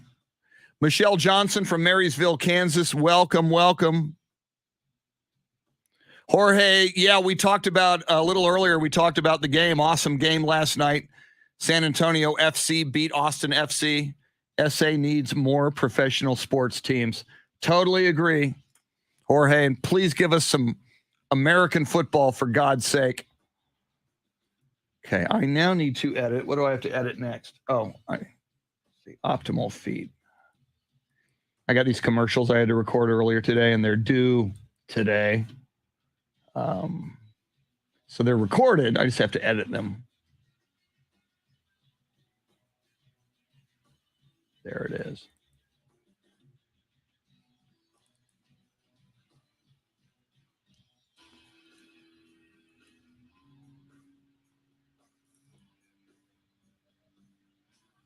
That is so weird. Okay. James Allen coming up. Oh, I have to.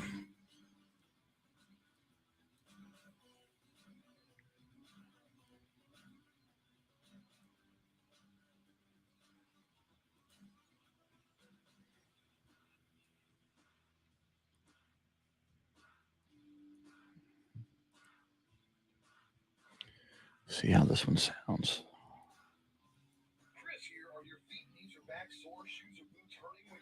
Plantar fasciitis, sciatica, do what I did. Get to Optimal Feet in the Colonnade. They've got precision-made, personally fit orthotics wearable with any shoe. Through May 14th, get a free pair of shoes worth $150 with a purchase of 2 pair of lifetime warranty orthotics. Much less expensive alternatives. Great selection of shoes, including diabetic shoes. Website, OptimalFeetSA.com. Feel better. Optimal Feet in the Colonnade. Optimal Feet. All right. This is April 25th, right? I think so.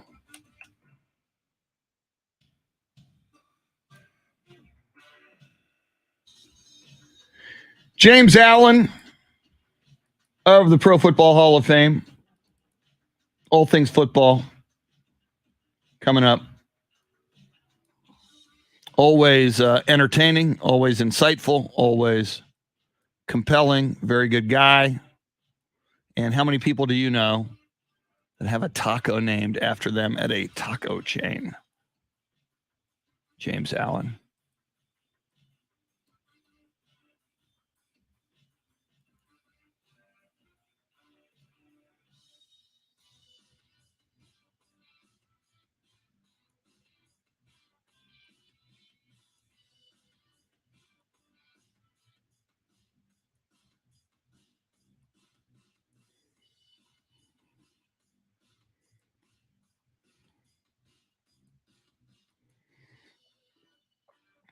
Okay, where did that go? There.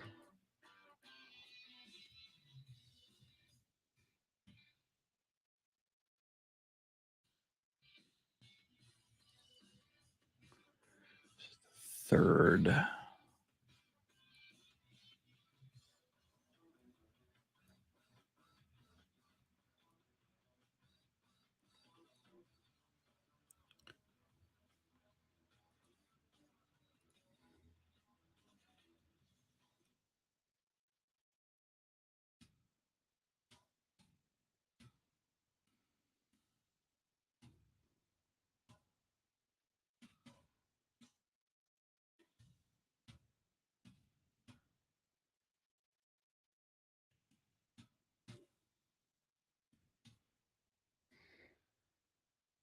Where am I on this?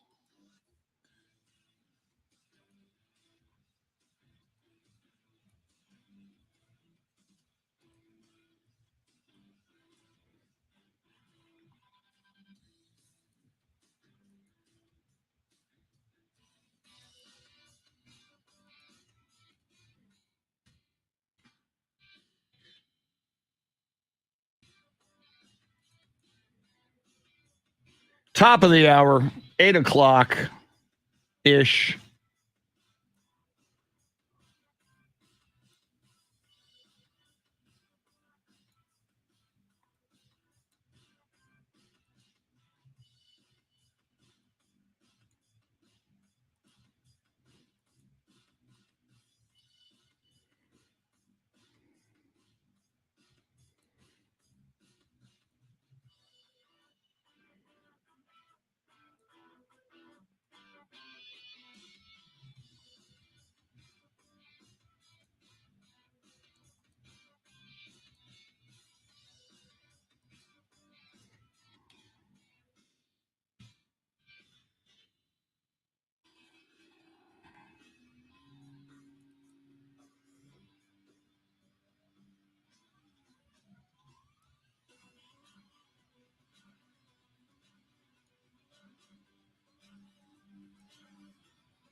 Got to grab my James Allen photo here in a second.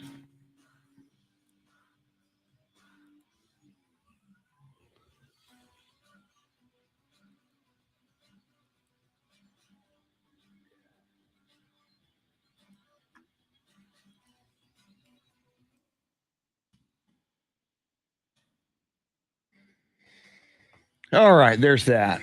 Now I got to next do. Jake from State Farm here. Some of the car insurance companies are increasing their rates in your state. But don't worry, if your bill's gone up, switch to State Farm for surprisingly great rates. Like a good neighbor, State Farm is there. Call or visit statefarm.com for a quote today. Yeah, the marching one by one, ew. But mom's got tea for when they come, hurrah, hurrah. We used to spray and rush away, But Deebo likes to stay and play. since it won't fog up the room. But the bugs will still need their room. Beat bugs with Zevo. It uses essential oils that attack bugs' biological systems. Plus, it's safe for use around people and pets when used as directed. Zevo, people friendly, bug deadly. Now at a store near you.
All right.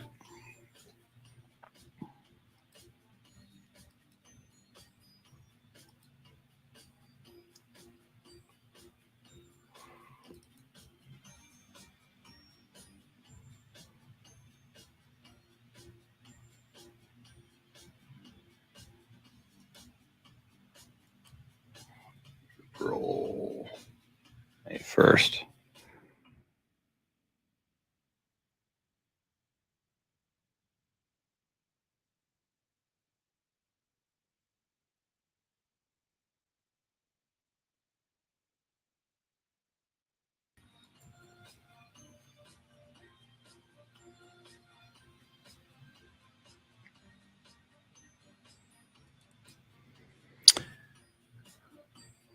Jeremy is calling James Allen. Let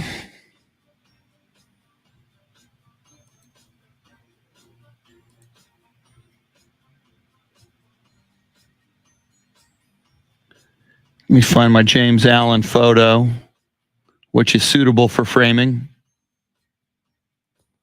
There he is.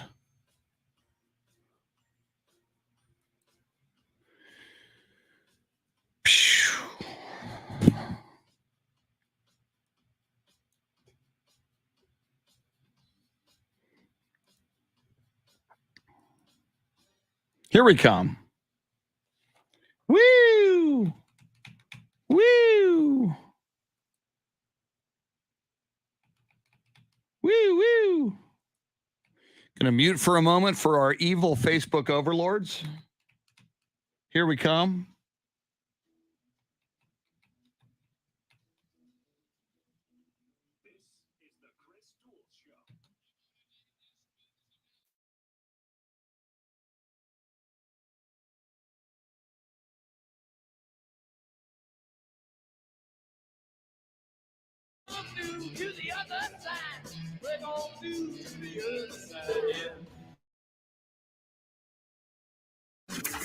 Now, Chris Duel. Welcome in on a throwback Thursday, April 21st. All kinds of stuff going on in the world of sports. Football's always going on. NFL draft just 1 week away. 1 week from today is the NFL draft. Of course, we'll talk some Deebo Samuel. He says he wants out of San Francisco. We'll get into that. You've got the NBA playoffs, Major League Baseball, Astros lose again, all kinds of stuff going on in the world of sports. Every Thursday and every opportunity we can, we like to talk football and more with James Allen, not only a board member of the Pro Football Hall of Fame, but the only man I know, and perhaps the only man you know, who has a taco named after him at a taco chain. Of course, I'm talking about Fuego's, or is it Fuego? Now I'm doubtful. We got a lot of questions, not only about football, but about tacos with the great James Allen. James Allen, how are you doing this morning? I'm doing great, Chris. Good morning, Shannon. Good morning, Jeremy. And good morning to everybody listening.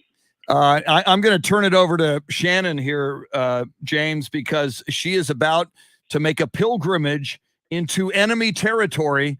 She is a hardcore Burnt Orange University of Texas alum. This weekend, she will be on campus in College Station at your beloved alma mater, Texas A&M University. But apparently she will be well fed, and I'm asking her for video of the moment when she first sinks her teeth into the James Allen Monster Veggie Taco at Fuego's. Shannon, say hello to Mr. Allen. Hello, Mr. Allen. It's true. It's happening. The day and time specifically are still TBD, but I need you to give me the rundown. I need you to give me the scouting report. Obviously, I know I'm going in and ordering a James Allen taco. I've been in talks with my videographer. We're trying to get a guy to hold the boom microphone so that we get the best quality. But what do I need to know ahead of me? Who should I drop your name to? And anything else that's on the list of must-dos while in College Station, Mr. James Allen? Yeah, I think you buried the lead. You want a free taco. Heck yeah, I do. When you are about, yeah, I know. When you're about an hour out to go in there, everything else, give me a call. Yes, I do get free stuff there. I never take it, but a special guest, that will be no issue. So you have my cell phone, so hit me up there. Obviously, you have an Aggie connection up there, so they should be well informed. I always eat James Allen. I just was kind of crazy, but I've heard that carne asada is amazing if you like that kind of thing. So I would talk to them. And as far as what's going on, it's track season right now. There's not a meet this weekend, but I will be up there with my son who's getting a visit. Whoa! West. Next weekend up to A&M, and he's going to UTSA, I think, tomorrow, and a bunch of other schools. So I'm real proud of that. But yeah, hit me up, Shannon, and before you get out there, and we'll go from there. And I know Chris has been kind of with my schedule and everything else, but I'm not going to the NFL draft as of yesterday because my son is going to regionals in 2 events, and that's next Friday. So I'm going to miss the NFL draft, and A&M wants him to come up and tour on the track program. But outside of that weekend, we should hook up the local deal, and I know the owner's ready. We could have some real fun on a remote on that. But yeah, that's what's going on there. And by the way, if you don't mind me talking about my son, Chris and Sure. Shannon, James is, if your kid is a pep squad, drama, ROTC, I always told the band parents they work harder than the football players. But, if you do anything extracurricular in high school, it's tough. It's tougher, and it creates leadership and discipline. And just so happens my son, beyond making very high grades, has done real well in football and track and focused on track. And I'm really proud of him. It's considered one of the toughest areas and regions in the United States. He went to regionals in both the shot put and discus, and all the athletes competed in both of those, and he's the only one that did it. And number 1 in discus, number 2 in shot. Wow. The guy that he lost to is number 1 in the state. And so I'm really proud of him with that. We're going to UTSA tomorrow. We've gone to a bunch of other schools, and we're going to Texas A&M the next weekend. And so I'm proud on that. He's worked really hard for that. And I appreciate, I love him, who he is away from sports. I've always told him, and he's very humble, and, he's kind of a celebrity, and people coming up want to talk to him, and kids and parents, and say hi. And he's very calm, very cool. He looks everybody in the eye. And so I'm very proud of the man he is. But anyway, to kind of jump back into other things, I appreciate that segment. What do you want to talk about, Chris? Well, and just one more thing on your son, and congratulations to your son, James. And my gosh, and I just love that he's not only a stud athlete in track and field with the shot put and the discus, but I love that he's excellent in academics, and he's just a good guy. And what amazes me, I've been looking at your Facebook photos with him, James. You are a big guy. You were a football player at Texas A&M. When I'm like average height, I'm like 5'10". I mean, so I look up to you because you're a bigger guy. You're big. Photos of you and your son is bigger than you are, dude. Oh, yeah. How the heck did that happen, man? And you better hope he never does. Go rogue and want to wrestle you or something. Well, we do wrestle off and on a lot. It's just kind of what we do. And literally for the last couple of years, he focused heavily. There's a guy named Steve Galvan. He's now a real estate agent, one of the top ones in town. He was actually the junior Olympic trainer, a friend of mine, and he got James on how to do, legs lifts. I told him that's what he needed. And he can't, I mean, I'm pretty big, and I'm still very strong, but he plays with me, and he's very humble. He doesn't try to do it, but when it gets really, really serious, it's over. Yeah, he can take me. He's big. Twice on Sunday. Yeah, he's big. He's super strong, and he's quick. So I'm very proud of him, and I think he's actually maybe listening this morning, and he really is. He's a lot better athlete than I was, but more importantly, he's more disciplined than I was. He definitely has higher grades than I do. And, any parent, that's all that we'd want is our kids to have a better life or be a better person. And he's done all that and laughed at me several times over. So I'm very proud of him. Well, on the topic of strength, size, and muscle, I always go through the Pro Football Hall of Fame's Twitter feed when we talk with you, James. Of course, you are a member of the Pro Football Hall of Fame. I'm seeing that they have molds of players' legs, like from the foot up through the thigh, that I guess kids are going and standing in and comparing their leg size while touring the Hall of Fame there. That to me has to be one of the weirder things as part of that exhibit there. Has there ever been anything that someone's like, hey, we should put this in here, and y'all have been like, absolutely not, that's too out of left field for us? Yeah, well, definitely that's happened. However, we all know that fans is short for fanatics, and NFL is more popular than all the other sports combined in the United States. And so, we always actually cater at the hall their things. We actually have people's hands. They want to do that. That was another thing. And people want to try on helmets and shoulder pads. And we listen to the fans, and if that's what they want. And, I was surprised about the leg one. I thought that was kind of out of left field. And you go to the hall and there's people wanting to do all that stuff. And people forget how big these guys are. I saw something on somebody post on Facebook, back when the Cowboys had the best offensive line, with Emmett running behind there, and all these huge guys, and then you see Larry Allen. And I can tell you, Larry Allen and Jonathan Ogden, I always make a joke. It's maybe a little crude for radio, but I just say, if they went to the bathroom, James Allen would be right. That's the size. I mean, they just, I'm 6'3", and I still have like 18-inch, 19-inch arms, and I look like a peewee. So yeah, it's kind of cool for people that don't realize how big these guys really are, even guys that look small. And you know this, Chris, and maybe she's Shannon. I remember I go to Spurs games, and I've been very blessed to sit on the front row, and you forget how big these people really are. Yeah. The guards. So it is, Shannon, that's really cool for the fans to kind of understand these guys that move really fast, how really big they really are. Yeah, it is amazing. You look at these shorter Spurs out there on the court, and you go, oh yeah, that guy's one of the shorter ones. That Patty Mills back in the day, or Manu, and then you stand next to him. It's like I'm looking up at Manu. It's like, wow, dude is taller than I thought he was, or I'm shorter than I thought I was. Talking football and more with James Allen of the Pro Football Hall of Fame.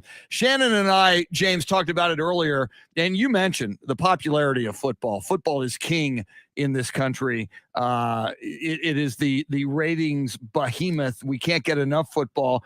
And what I do like now, Apple TV Plus, now, in addition to, they've been streaming baseball games this year, they will now start streaming NFL games. And as a subscriber of Apple TV Plus that I am, I like that. And again, not only do I say more football is good football in general, James, but I think the more platforms that we can get our football on, I can't get enough. If you can get it to me on my iPad, on my smartphone, and wherever I go, I'm cool with that. How do you feel about Apple now getting into the NFL broadcasting business?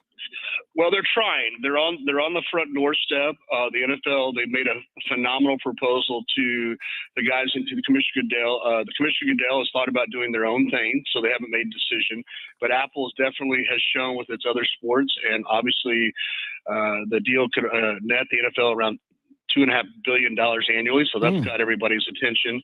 However, the NFL is looking at doing their own deal, but the NFL is looking at both of them. And as Commissioner Goodell, and if anybody says otherwise, and I love Tagovailoa and Roselle, I met him back with the Saints, but they're good guys, and Tagovailoa did a lot for the NFL, but nobody's done more for Commissioner Goodell about letting all these different stations do the NFL and make sure the fans. He always puts the fans first. And he's a great target for people, but as any leader is. But I will tell you, Commissioner Goodell is all about letting people access content in all different places for the actual sport, no matter where they are. So that's great. And Apple, of course, realizing that and throwing a lot of money down, which they have done, as you know, with baseball. So, yeah, and they also did some with some other stuff that they're working on. But, yeah, they're on the front door with the NFL right now up in New York.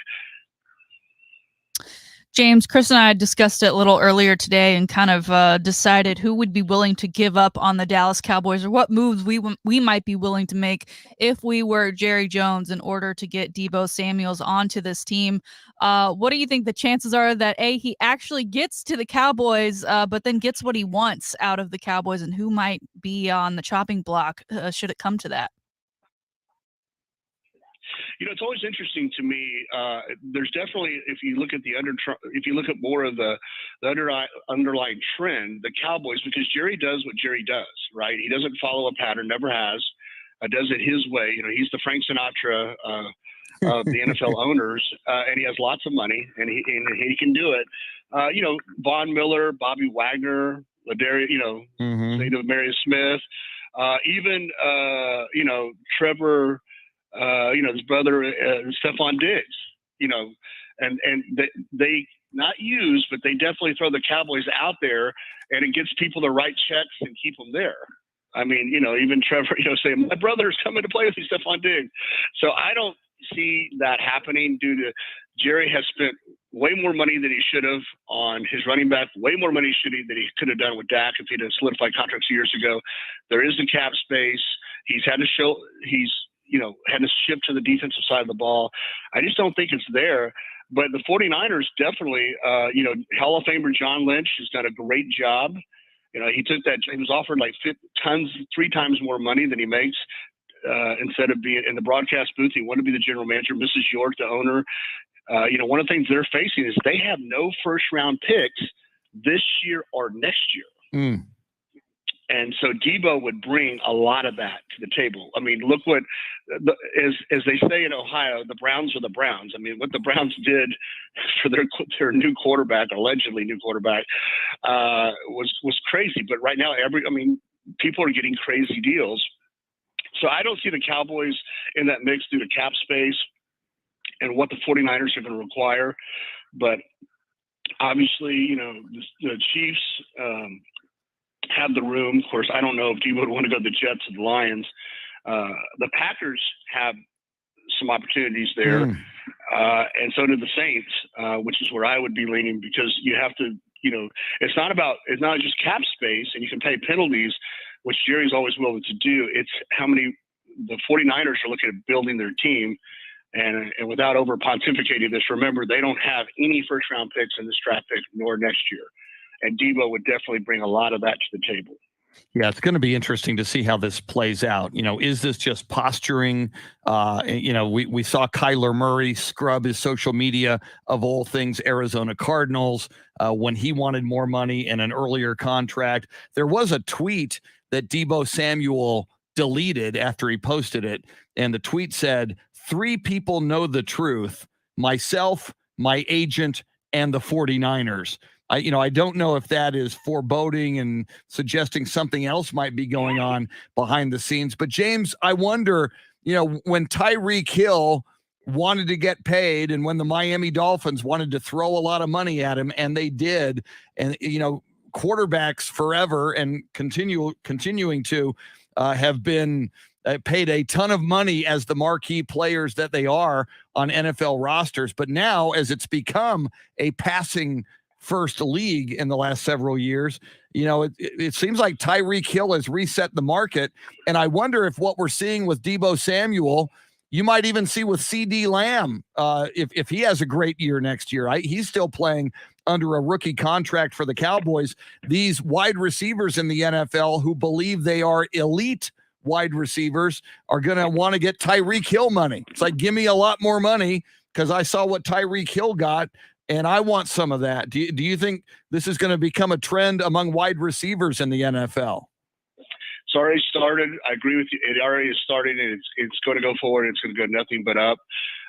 The question is, how do you build a Spurs-like culture, a Patriots-like culture, a Steelers-like culture, and get people to win and be there long-term and do it? I just don't know. And especially with the UIL and college and everybody getting paid, it's going to see which NFL team can adapt and create chemistry and culture and still pay salaries. Because I'm sorry, if you give Aaron Rodgers $50 million and you give a couple receivers, $18, $20 million apiece, who's going to block? It's just I don't want to go into that, but yes, Chris, it is a trend. Tyreek set that deal, and we all know. I mean, Deebo Samuel led the NFL with 18.2 yards a catch. That is huge. And then he ran for 8 TDs, caught 6 TDs, and then he got the 2 clutch ones in the NFC game, which helped the 49ers make the run for the NFC. So he is at that. Even Tyreek's just a threat because he makes everybody double team him, but Deebo is definitely one of those players, and he's going to get paid, and CeeDee Lamb is going to get paid as long as, and God forbid, literally God forbid, and for his family that nothing happens to him on the injury side. But yes, if he performs, then he will also. That's the trend right now: quarterbacks and receivers.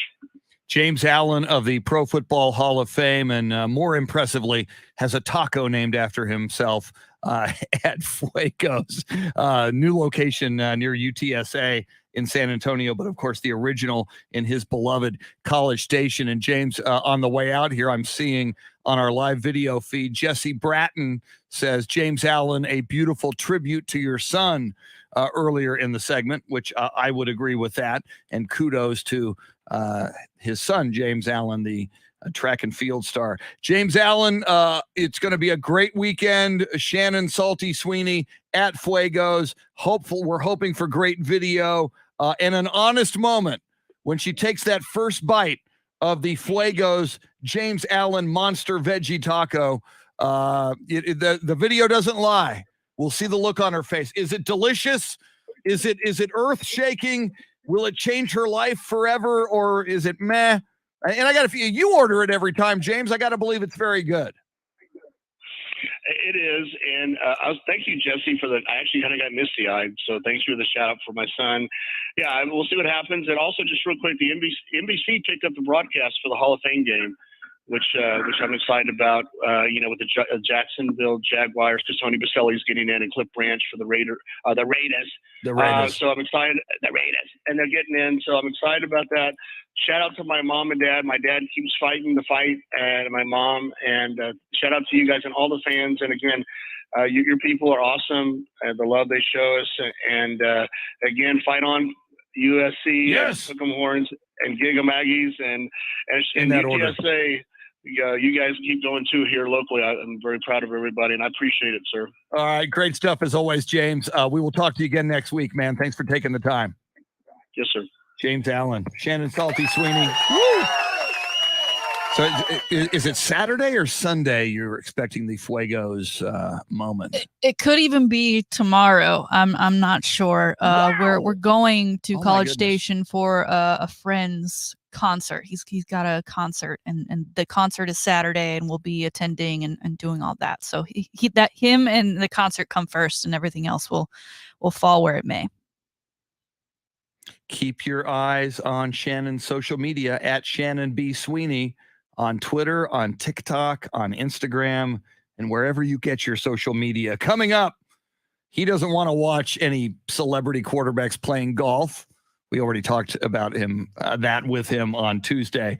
Andy Everett, the voice of UTSA athletics, host of the golf show, and a golf elitist, and the pride of Norman, Oklahoma, which Jeremy Kolok characterized earlier in the show as a hellhole. He didn't use the term hellhole, but I just did. Garbage. It should be a colorful segment coming up with Andy Everett. A little more Prince on the way out on this sad 6th anniversary of the passing of the great Prince Rogers Nelson. Stick around. Big segment coming up with Andy Everett next. It's the Chris Duel Show.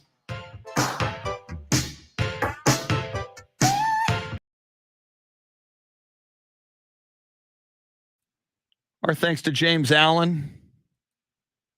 Let me see here. Woo! Woo!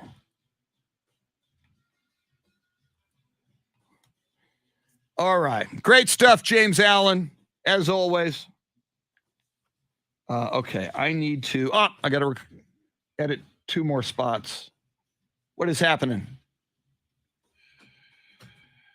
Some of the ugliest uniforms I've ever seen. Okay. What, the Space City uniforms? Those are incredible. They're an homage to Buzz Aldrin and Neil Armstrong. I can't believe you would walk in here after that tough loss, 6-0 to the Angels last night, and mock the beautiful. I said, when I saw those, I said, I want one of those jerseys. I'm going to fork over big cash for one of those. I want my Altuve. I don't think so. I don't think. Why don't you? Space City? It's got an Apollo 11. It's got a little Apollo 11 tag with the lunar module and says Houston Tranquility Base here. The Eagle has landed. Oh my God.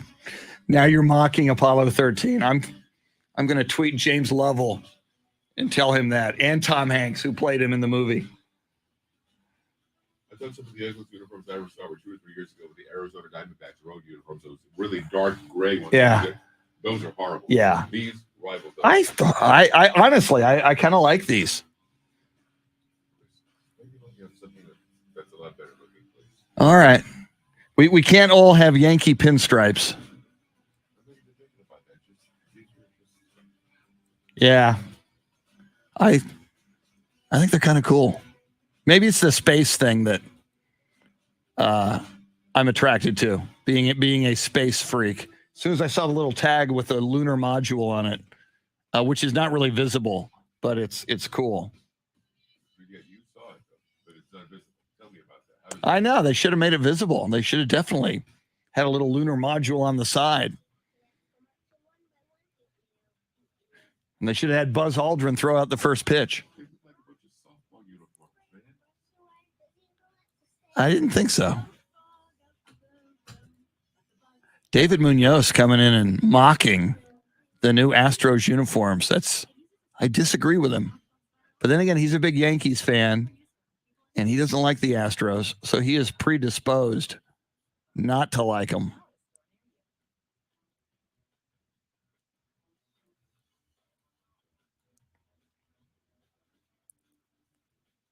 Yeah, thank you, James Allen. Let me go. I wish I would have seen that, James. Maybe David Munoz is a Russian operative. It's a great point. How can you be an American and support our space program and not like those uniforms? I think it's just a Yankees thing. He's a Yankees fan. Houston tends to own the Yankees. Garrett Cole now sucks. So I think he's bitter.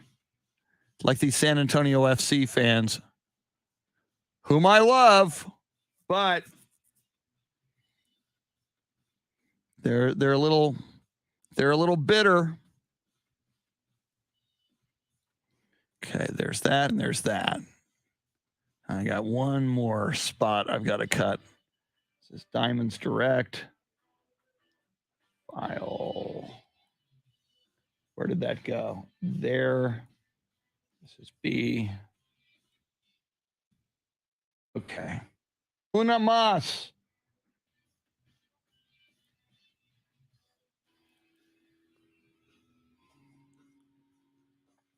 Andy Everett about to join us.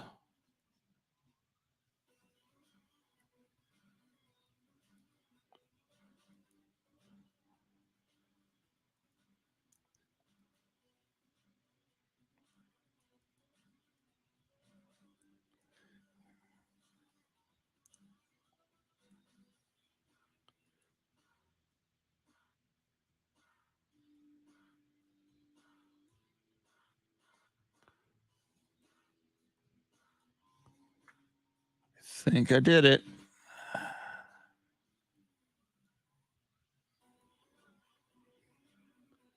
Okay.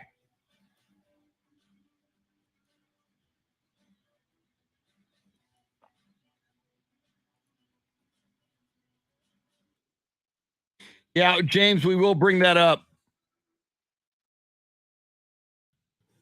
Jason Paniagua says, I'm not bitter after last night. I got to find that Aaron Marvel Instagram. Now, Jeremy gave me his Twitter, but it was a long. Let me see if his. Let me see if his Twitter shows his Instagram.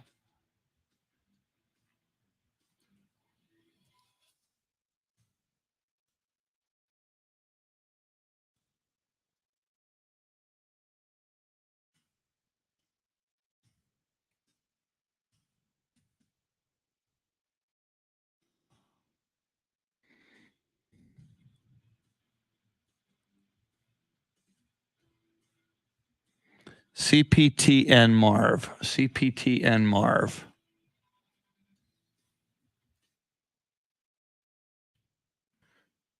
I'm not, I was going to read this on the air if I can find it. There he is. Doesn't show his Instagram. Did he maybe? Nope. Nope. And nope. All right. Yeah. I went through, I saw it this morning when I woke up. He was celebrating the San Antonio FC win, but throwing lots of shade at Austin and their owner and the whole deal. I just thought it was interesting. Okay. Where's my Andy Everett photo? There he is. Now, I guess I'll send these out. Yeah, maybe I have time.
Jeremy is calling Mr. Andy Everett.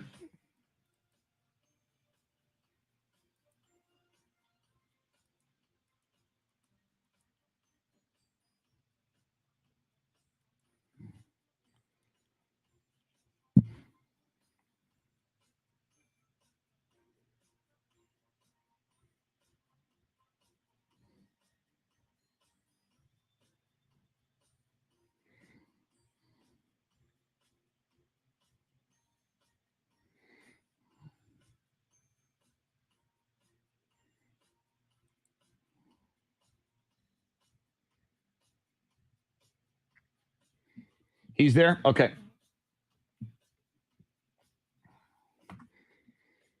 I got to bring up the Norman thing. We'll have some fun with it.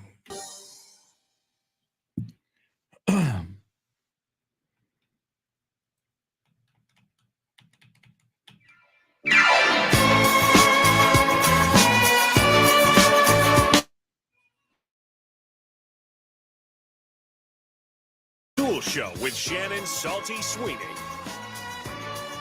Welcome in. A little ABBA for you. You may say ABBA. You say tomato. I say tomato. I actually don't say. Does anybody say tomato? I hope not.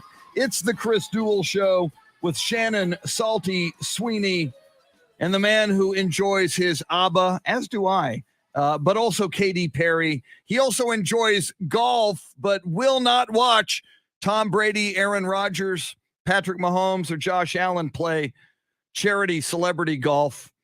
We talked about this on Tuesday with him, the one and only Andy Everett. Andy, how are you this morning? Doing great, guys. How are you?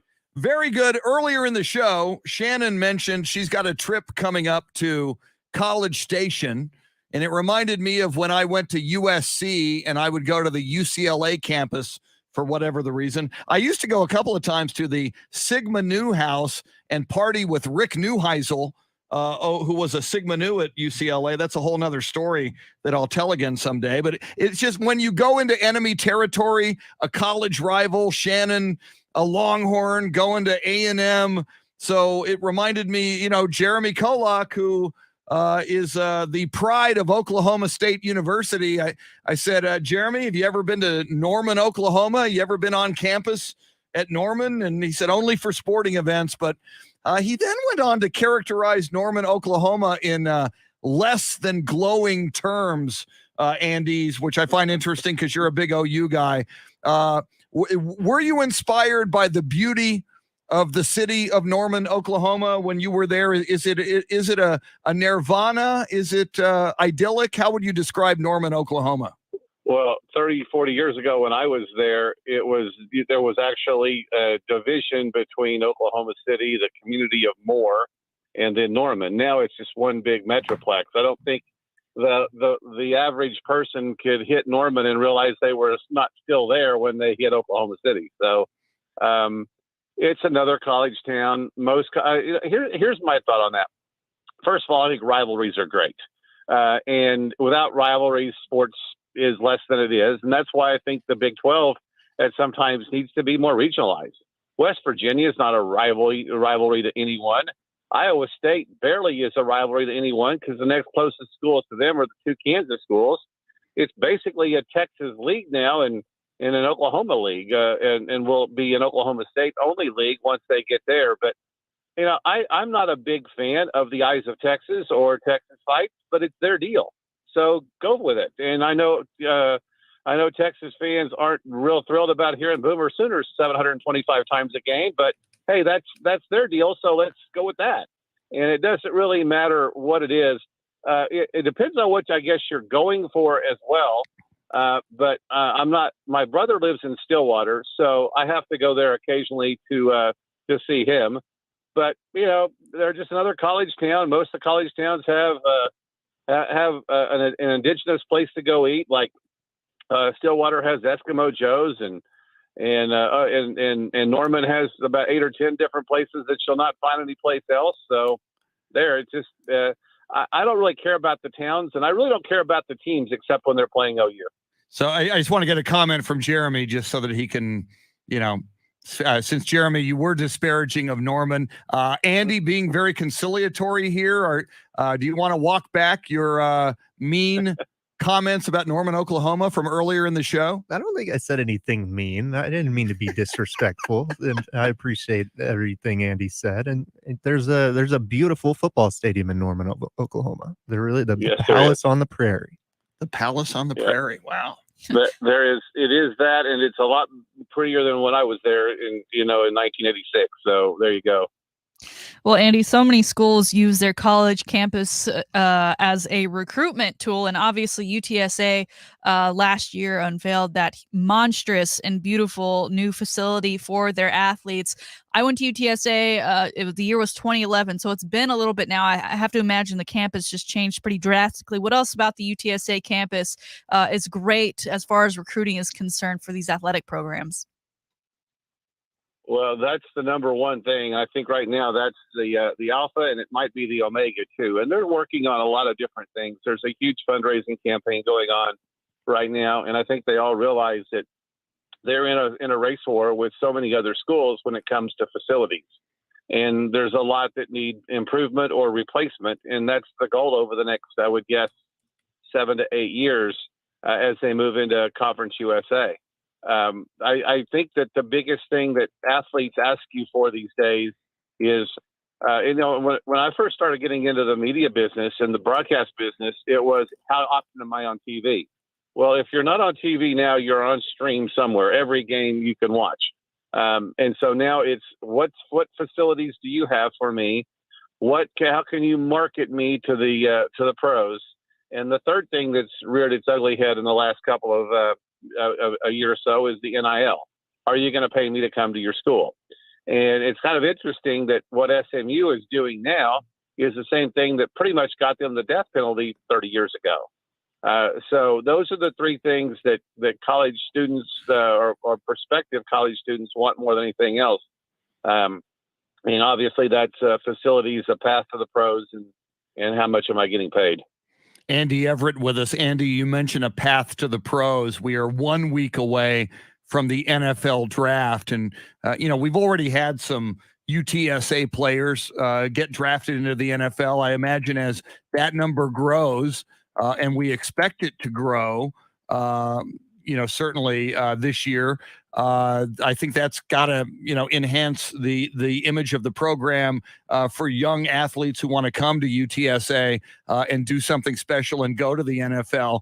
I've asked you before about Sincere McCormick, who was just a prolific running back, obviously, for UTSA. So many weeks he would lead the nation in rushing. What is your expectation for Sincere McCormick in the draft? Do you think he will get drafted? And I mean, if not, and if he's not drafted in the early rounds, after watching him play as I did, it's like I don't know what NFL scouts might be thinking if they pass on Sincere McCormick. What do you expect from him a week from today and beyond? Well, the world of sports has become about analytics, especially in football and certainly in baseball. And Sincere does not have the measurables as most of the running backs that will be drafted. He only runs a 4.55 40. He's only 5'9". He's only 200 pounds.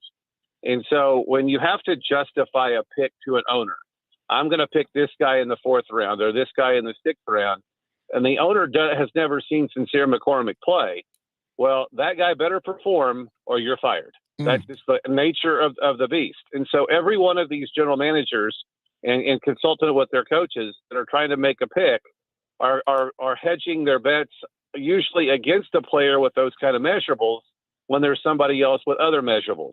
Because if that guy fails, they can always go to the owner and go, well, this is the one everybody told me to pick. This was the next one on everybody's draft board. And so it's a really difficult thing for people to pick a Sincere over somebody that's got better measurables. It doesn't have anything to do with their ability to play the game. It's simply an analytical thing that decides whether or not you're going to get drafted or not. And that's why you have diamonds in the rough when it comes to players in the draft, with managers, general managers who take that wild card, and you have those that develop later in a training camp. I hope Sincere gets drafted somewhere. My fear is that he will not. And if he does get drafted, it will be 5th, 6th, 7th round by a team that needs a specialty running back. But I think he will definitely get invited to an NFL training camp. And I think what NFL scouts will eventually figure out, if it's 3rd down and 1 and I hand him the ball, he's going to get me 2 yards. If it's 2nd down and 5 and I hand him the ball, he's going to get me 6, and he's never going to fumble. And those are the two things that more than anything else will get him into camp. And when he performs that way in camp, we'll keep him at worst on a practice squad with the opportunity to take over for someone if and when that opportunity comes. And that's when he'll have his opportunity to shine. And if that happens, then he'll be in the NFL for a long time. 7 to 10 years. The lifespan of a running back is about 2 in the NFL because of all the punishment that they take. And the running back position's not the priority that it was even a few years ago when Ezekiel Elliott got drafted. So I'm hoping he's a late draft pick.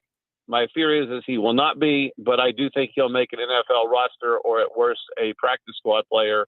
And it has nothing to do with his ability to play football. It's those measurables that are gonna set him back a little bit. And you got to get a golf question in while we have you. Jordan Spieth wins once again over Easter weekend. That makes it 2 years in a row now. Saw today that he got an extension with Under Armour through 2029, so he's striking while the iron is hot. He's still looking for a career Grand Slam. I know he ended Saturday on the 18th with that awful putt where he missed from just 4 feet out. Usually that's something he is always sinker. He's great at holding things out. But what chances do you give him of potentially winning a major this season? Well, it's kind of interesting. At the beginning of the year, and one of the golf shows we did near the end of 21, start of 22, I predicted Rory to win the Masters, Jordan to win the PGA, Koepka to win the U.S. Open, and Tiger to shock the world at the Open Championship. Rory finished second. So I hope I'm not on the path where all my picks finish second. But it's kind of interesting because after the Masters, you're sitting there going, what's wrong with Jordan? And then a week later, he wins. I still think there's some things wrong with him from a putting standpoint. And it's interesting because I think he's one of the best putters we've seen in the last 10 years.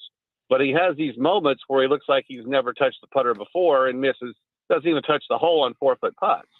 And so usually that's an alignment thing. Usually that's your eyes are in the wrong place. And you can go back and look at video, and I think he'll get that figured out. You don't be a great putter your whole life and then all of a sudden not be one. There's the occasions where people get the yips, but that's not Jordan's problem. I think it's an alignment issue and that. So it's great to see him win without his A game with the putter. And he's 3 weeks away from the PGA. So I think he's as good a pick as anyone going to Southern Hills in a few weeks. Speaking of golf, one of Andy's many hats is the host of the golf show every Saturday morning, 8 a.m. on Ticket 760 out of San Antonio. If you're outside San Antonio, or if you just want to listen in crystal clear wherever you are, you can listen via the iHeartRadio app. Always great golf content. Andy, also the the voice of UTSA athletics. Of course, that's why we talk a lot of UTSA football with him. Andy Birds Everett, go ahead. Oh, I think Birds up. Oh, I thought that was Andy. I heard the birds up drop from Coach Jeff Traylor. I thought that was Andy jumping in with something finally. Andy, always outstanding, sir. Nice of you to bury the hatchet with Jeremy Kolok, who was attacking beautiful downtown Norman, Oklahoma earlier today on the show. All he has to do is look at the football record. It's like 80-17 or something like that. There you go. There's my mic drop. All right. Well, I just keep things 1 year at a time, and I just can't help but remember who won this last matchup. That's all. Nice. Wow. Yeah. Send Lincoln Riley. All right. I love the Okie trash talk. Andy Everett, outstanding as always. We will listen to you Saturday morning at 8 on the golf show. Thanks so much, Andy. Take care. All right, Andy Everett. Crowd loves him. Our studio audience goes wild every time Andy's on the show. 3 NBA games tonight, Shannon. Jeremy's Memphis Grizzlies at Minnesota, TNT at 6:30. That series tied 1-1. Your late game on TNT, the Golden State Warriors up 0-2 at Denver. And Shannon, your beloved Dallas Mavericks 1-1 at Utah tonight at 8 o'clock on NBA TV. What's the latest on Luka? What do we know about him? I haven't checked today. I feel like he's going to be a game time decision, but after that last game, I'm feeling pretty confident as long as we can get some repeat performances from some of those standout players. Feel good, but thoughts and prayers always appreciated. Yeah, we will certainly talk a lot of NBA tomorrow, whatever breaks. Shannon, outstanding as always. You could be mere hours away from your Fuego's James Allen monster taco. So what am I going to wear? Be excited. Exactly. Start packing. I mean, that video is going to go viral. So, yeah, just don't wear an Aggie jersey. Don't want to do that. Our thanks to Andy Everett. Our thanks to James Allen. Our thanks to flamethrower Jeremy Kolok. It's been a fun morning. We will see you in 21 hours. Have yourself a tremendous Thursday. Adios, amigos.